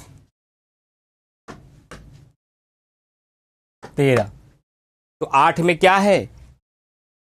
संघ शासित प्रदेशों की चर्चा है। संघ, यूनियन टेरिटरी, संघ राज्य क्षेत्र। संघ राज्य क्षेत्र, इसी को बोलते हैं संघ शासित प्रदेश। संघ शासित प्रदेश के बारे में कहाँ बताया गया है? भाग 8 में। 9 में क्या है? पंचायत। ये अंधा मोड़ है, नोट कर लीजिए। ये अंधा मोड़ है। ये क्या है? अंधा मोड़ है। कैसे अंधा मोड़ सर? कैसे अंधा मोड़ की बात आप कर रहे हैं? जब आपसे पूछा जाएगा कि भाग 9 में क्या है, तो आपको अनुसूची याद आएगा, और अगर विकल्प में भूमि सुधार रहेगा तुरंत आप मार दोगे भूमि सुधार। अनुसूची 9 में भूमि सुधार है, भाग 9 में पंचायत है। और जब आपसे पूछा जाता है पंचायत किस भाग में है, तो कई बार आप 11 बता देते हो, क्योंकि 11 अनुसूची में भी पंचायत को 29 विषय दिए गए हैं। और ये खिचड़ी पक जाती है, यही अंधा मोड़ है, यहाँ गाड़ी पलट जाती है। इसको अंधे मोड़ में नोट कर लीजिएगा। 9वीं अनुसूची में भूमि सुधार है, भाग 9 में पंचायत है। 11वीं अनुसूची में पंचायतों को 9 विषय दिया गया, लेकिन पंचायतों के संबंध में प्रावधान भाग 9 में दिया गया है। 9 वाला 11 में जाता है, 11 वाला 9 में जाता है, इस 9 वाला उस 9 में चला जाता है। इसे आपको पता, बहुत लोगों की गाड़ियां पलटी है, मैंने ही उनको अस्पताल में भर्ती करवाया है। इसलिए मैं जान रहा हूं यहाँ गलतियां होती हैं। ये अंधा मोड़ है, इसको सही कर लीजिएगा। इसको सही कर लीजिएगा। भाग 9, इसको अंधे मोड़ में नोट कर लीजिएगा। 9 में पंचायत है, 9 का में नगर पालिका है, 9 खा में कोऑपरेटिव इंस्टीट्यूट, आगे मैं पढ़ाऊंगा 43 में सहकारी संस्थाएं हैं। 10 में अनुसूचित जाति एवं जनजाति क्षेत्र है। अनुसूचित जाति एवं जनजाति क्षेत्र है, यानी कि शेड्यूल कास्ट और शेड्यूल ट्राइब्स एरिया। और 11 में क्या है? केंद्र राज्य संबंध। पीसीएस ने सवाल पूछा था। 12 में भी कहा क्या है? केंद्र राज्य संबंध। तो दोनों में अंतर क्या है? इसमें भी केंद्र राज्य संबंध, उसमें भी केंद्र राज्य संबंध। 11 में प्रशासनिक और विधायी संबंध है। ओहो, इसीलिए बच्चे गलत करते हैं। प्रशासनिक एवं विधायी संबंध है। प्रशासनिक एवं विधायी संबंध है। और 12 में वित्तीय संबंध है। इसीलिए बच्चों ने यहां से गलती कर दिया था। ये भी एक क्या है? अंधा मोड़ है। बच्चों ने कहा हमको ये भी बताते रहिएगा, हम ये अंदाजा नहीं लगा पाते कौन अंधा मोड़ है, कौन फैक्ट है, कौन रस है। ये अंधा मोड़ है, क्योंकि यहां गलती आपसे होगी। भाग 11 में भी केंद्र राज्य संबंध है, भाग 12 में भी केंद्र राज्य संबंध है। दोनों में डिफरेंस क्या है? भाग 11 में केवल प्रशासनिक और विधायी संबंध की चर्चा है और भाग 12 में वित्तीय संबंध की चर्चा है।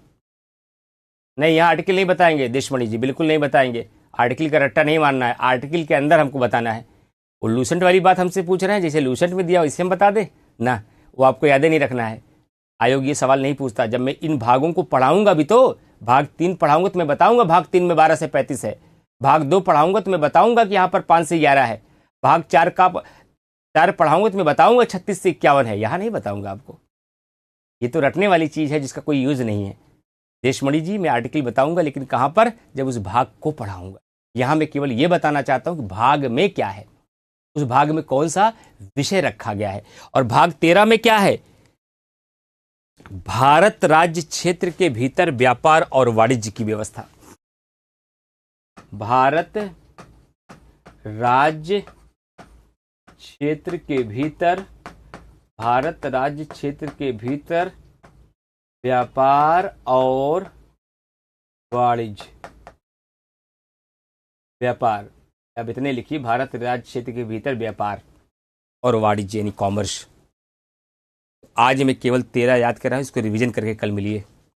भाग 1 में भारत संघ और उसका राज्य क्षेत्र, 2 में नागरिकता, 3 में मूल अधिकार, 4 में निदेशक तत्व, 4 का में मौलिक कर्तव्य, 5 में संघ सरकार, 6 में राज्य सरकार, 7 समाप्त हो गया। 8 में केंद्र शासित प्रदेश, 9 में पंचायत, 9 का में नगर पालिका, 9 खा में सहकारी संस्थाएं, 10 में अनुसूचित जाति जनजाति क्षेत्र, 11 में केंद्र राज्य संबंध, 12 में केंद्र राज्य संबंध, लेकिन 11 में प्रशासनिक और विधायी संबंध, 12 में विधायी संबंध वित्तीय संबंध, और 13 में भारत राज्य क्षेत्र के भीतर व्यापार और वाणिज्य। यहाँ तक बच्चे नहीं गलती करते, गलती 13 के बाद होती है। 14 में, 14 का में, 15 में, 16 में, 17 में, 18 में, 19 में, 20 में, 21 में, 22 में। लेकिन ये जानने के लिए आपको करना पड़ेगा कल का इंतजार। कल ये भी समाप्त कर देंगे और कल आपको मैं संविधान के स्रोत भी तैयार करवा दूंगा। संविधान के स्रोत में क्या आता है, जैसे कि संसदीय व्यवस्था कहाँ से ली गई है, एकल न्यायपालिका कहाँ से ली गई है, केंद्र द्वारा राज्यपाल की नियुक्ति कहाँ से ली गई है, संयुक्त अधिवेशन कहाँ से लिया गया है। पूरे दुनिया भर के जितने विदेशी स्रोत इंपॉर्टेंट है जो एग्जाम में आते हैं वो कल मैं बताऊंगा आप। और इन 3 टॉपिक से घटना चक्र उठा के देख लीजिए, 200 सवाल आए हैं संविधान की अनुसूचियों से, संविधान के भाग से, संविधान के स्रोत से। ये 3 टॉपिक आपके घटना चक्र में दिए गए हैं और इन 3 टॉपिक से पिछले 20 सालों में आईएएस से लेकर सभी स्टेट पीसीएस मिलाकर अगर देखा जाए 200 क्वेश्चन पूछे गए हैं। और इसको न तो टीचर क्लास में जल्दी पढ़ाता है और न बच्चे खुद से पढ़ते हैं, और ये लड्डू सवाल गलत करके चले जाते हैं। और ऐसा कोई एग्जाम नहीं है जहां से इन 3 टॉपिक में सवाल ना आए, लेकिन मैं ये सब तैयार। तो आज आप भाग का सवाल मत सॉल्व करिएगा, लेकिन जाइए अनुसूचियों का सवाल आप सॉल्व करिए, सवाल आपसे हो। उम्मीद करते हैं कि बहुत अच्छे से पूरा क्लास आप लोगों ने किया होगा और बहुत अच्छा लगा आज पढ़ाकर, क्योंकि आज डिस्टर्बेंस क्लास में नहीं रहा और डिस्टर्बेंस वाली कोई चीज़ थी भी नहीं, और सब चीज़ें याद करने वाली ज़्यादा थी आज, इसलिए कोई कॉन्सेप्ट, कोई डाउट की संभावना है ही नहीं।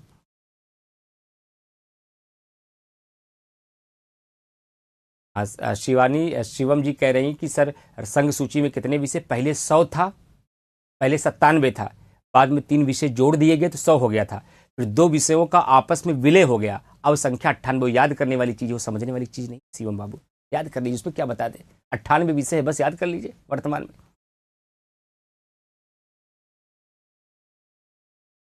उसमें क्या बताया जाए। ठीक, तो आज के सेशन में इतना ही।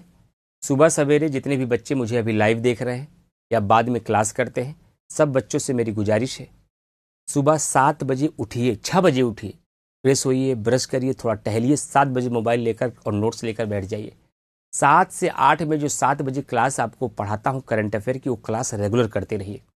इस जीएस की तैयारी के साथ, इस सर्वप्रथम बैच को करने के साथ, उस क्लास के माध्यम से आपके 50 क्वेश्चन की प्रीलिम्स की तैयारी में करा रहा हूँ। मैं हर बच्चे को सिखा रहा हूँ, हर बैच में बच्चों से अपील कर रहा हूँ कि वो रेगुलरिटी अगर आप बना लेंगे तो पढ़ने की भी एक दिनचर्या हो जाएगी, सुबह उठने की भी एक दिनचर्या बन जाएगी, और साथ ही साथ इतने बच्चों के बीच आप एक माहौल में पढ़ पाएंगे और आपके 50 क्वेश्चनों की बेहतर तैयारी हो पाएगी, स्टैटिक जीके पर, करंट अफेयर पर और जीएस के बेसिक्स पर। तो मैं उम्मीद करता हूँ कि धीरे धीरे पॉलिटी में आपका इंटरेस्ट बढ़ना लगा होगा और धीरे धीरे ये महसूस भी होने लगा होगा कि सर पॉलिटी तो हम लोग ऐसे ही हंसते खेलते सीख जाएंगे, थोड़ा भी तनाव नहीं दे रहा हूँ मैं पॉलिटी में, मजे लेते हुए हम लोग पॉलिटी पढ़ रहे हैं, मजे लेते हुए पॉलिटी सीख रहे हैं, और ऐसा सीख रहे हैं जैसा सीखने में लोगों को 5 वर्ष लग जाते हैं, वैसा मैं आपको 100 घंटे में सिखाने की कोशिश कर रहा हूँ। Thank you very much to all of you, all the best. सब लोग खुश रहिए, मस्त रहिए।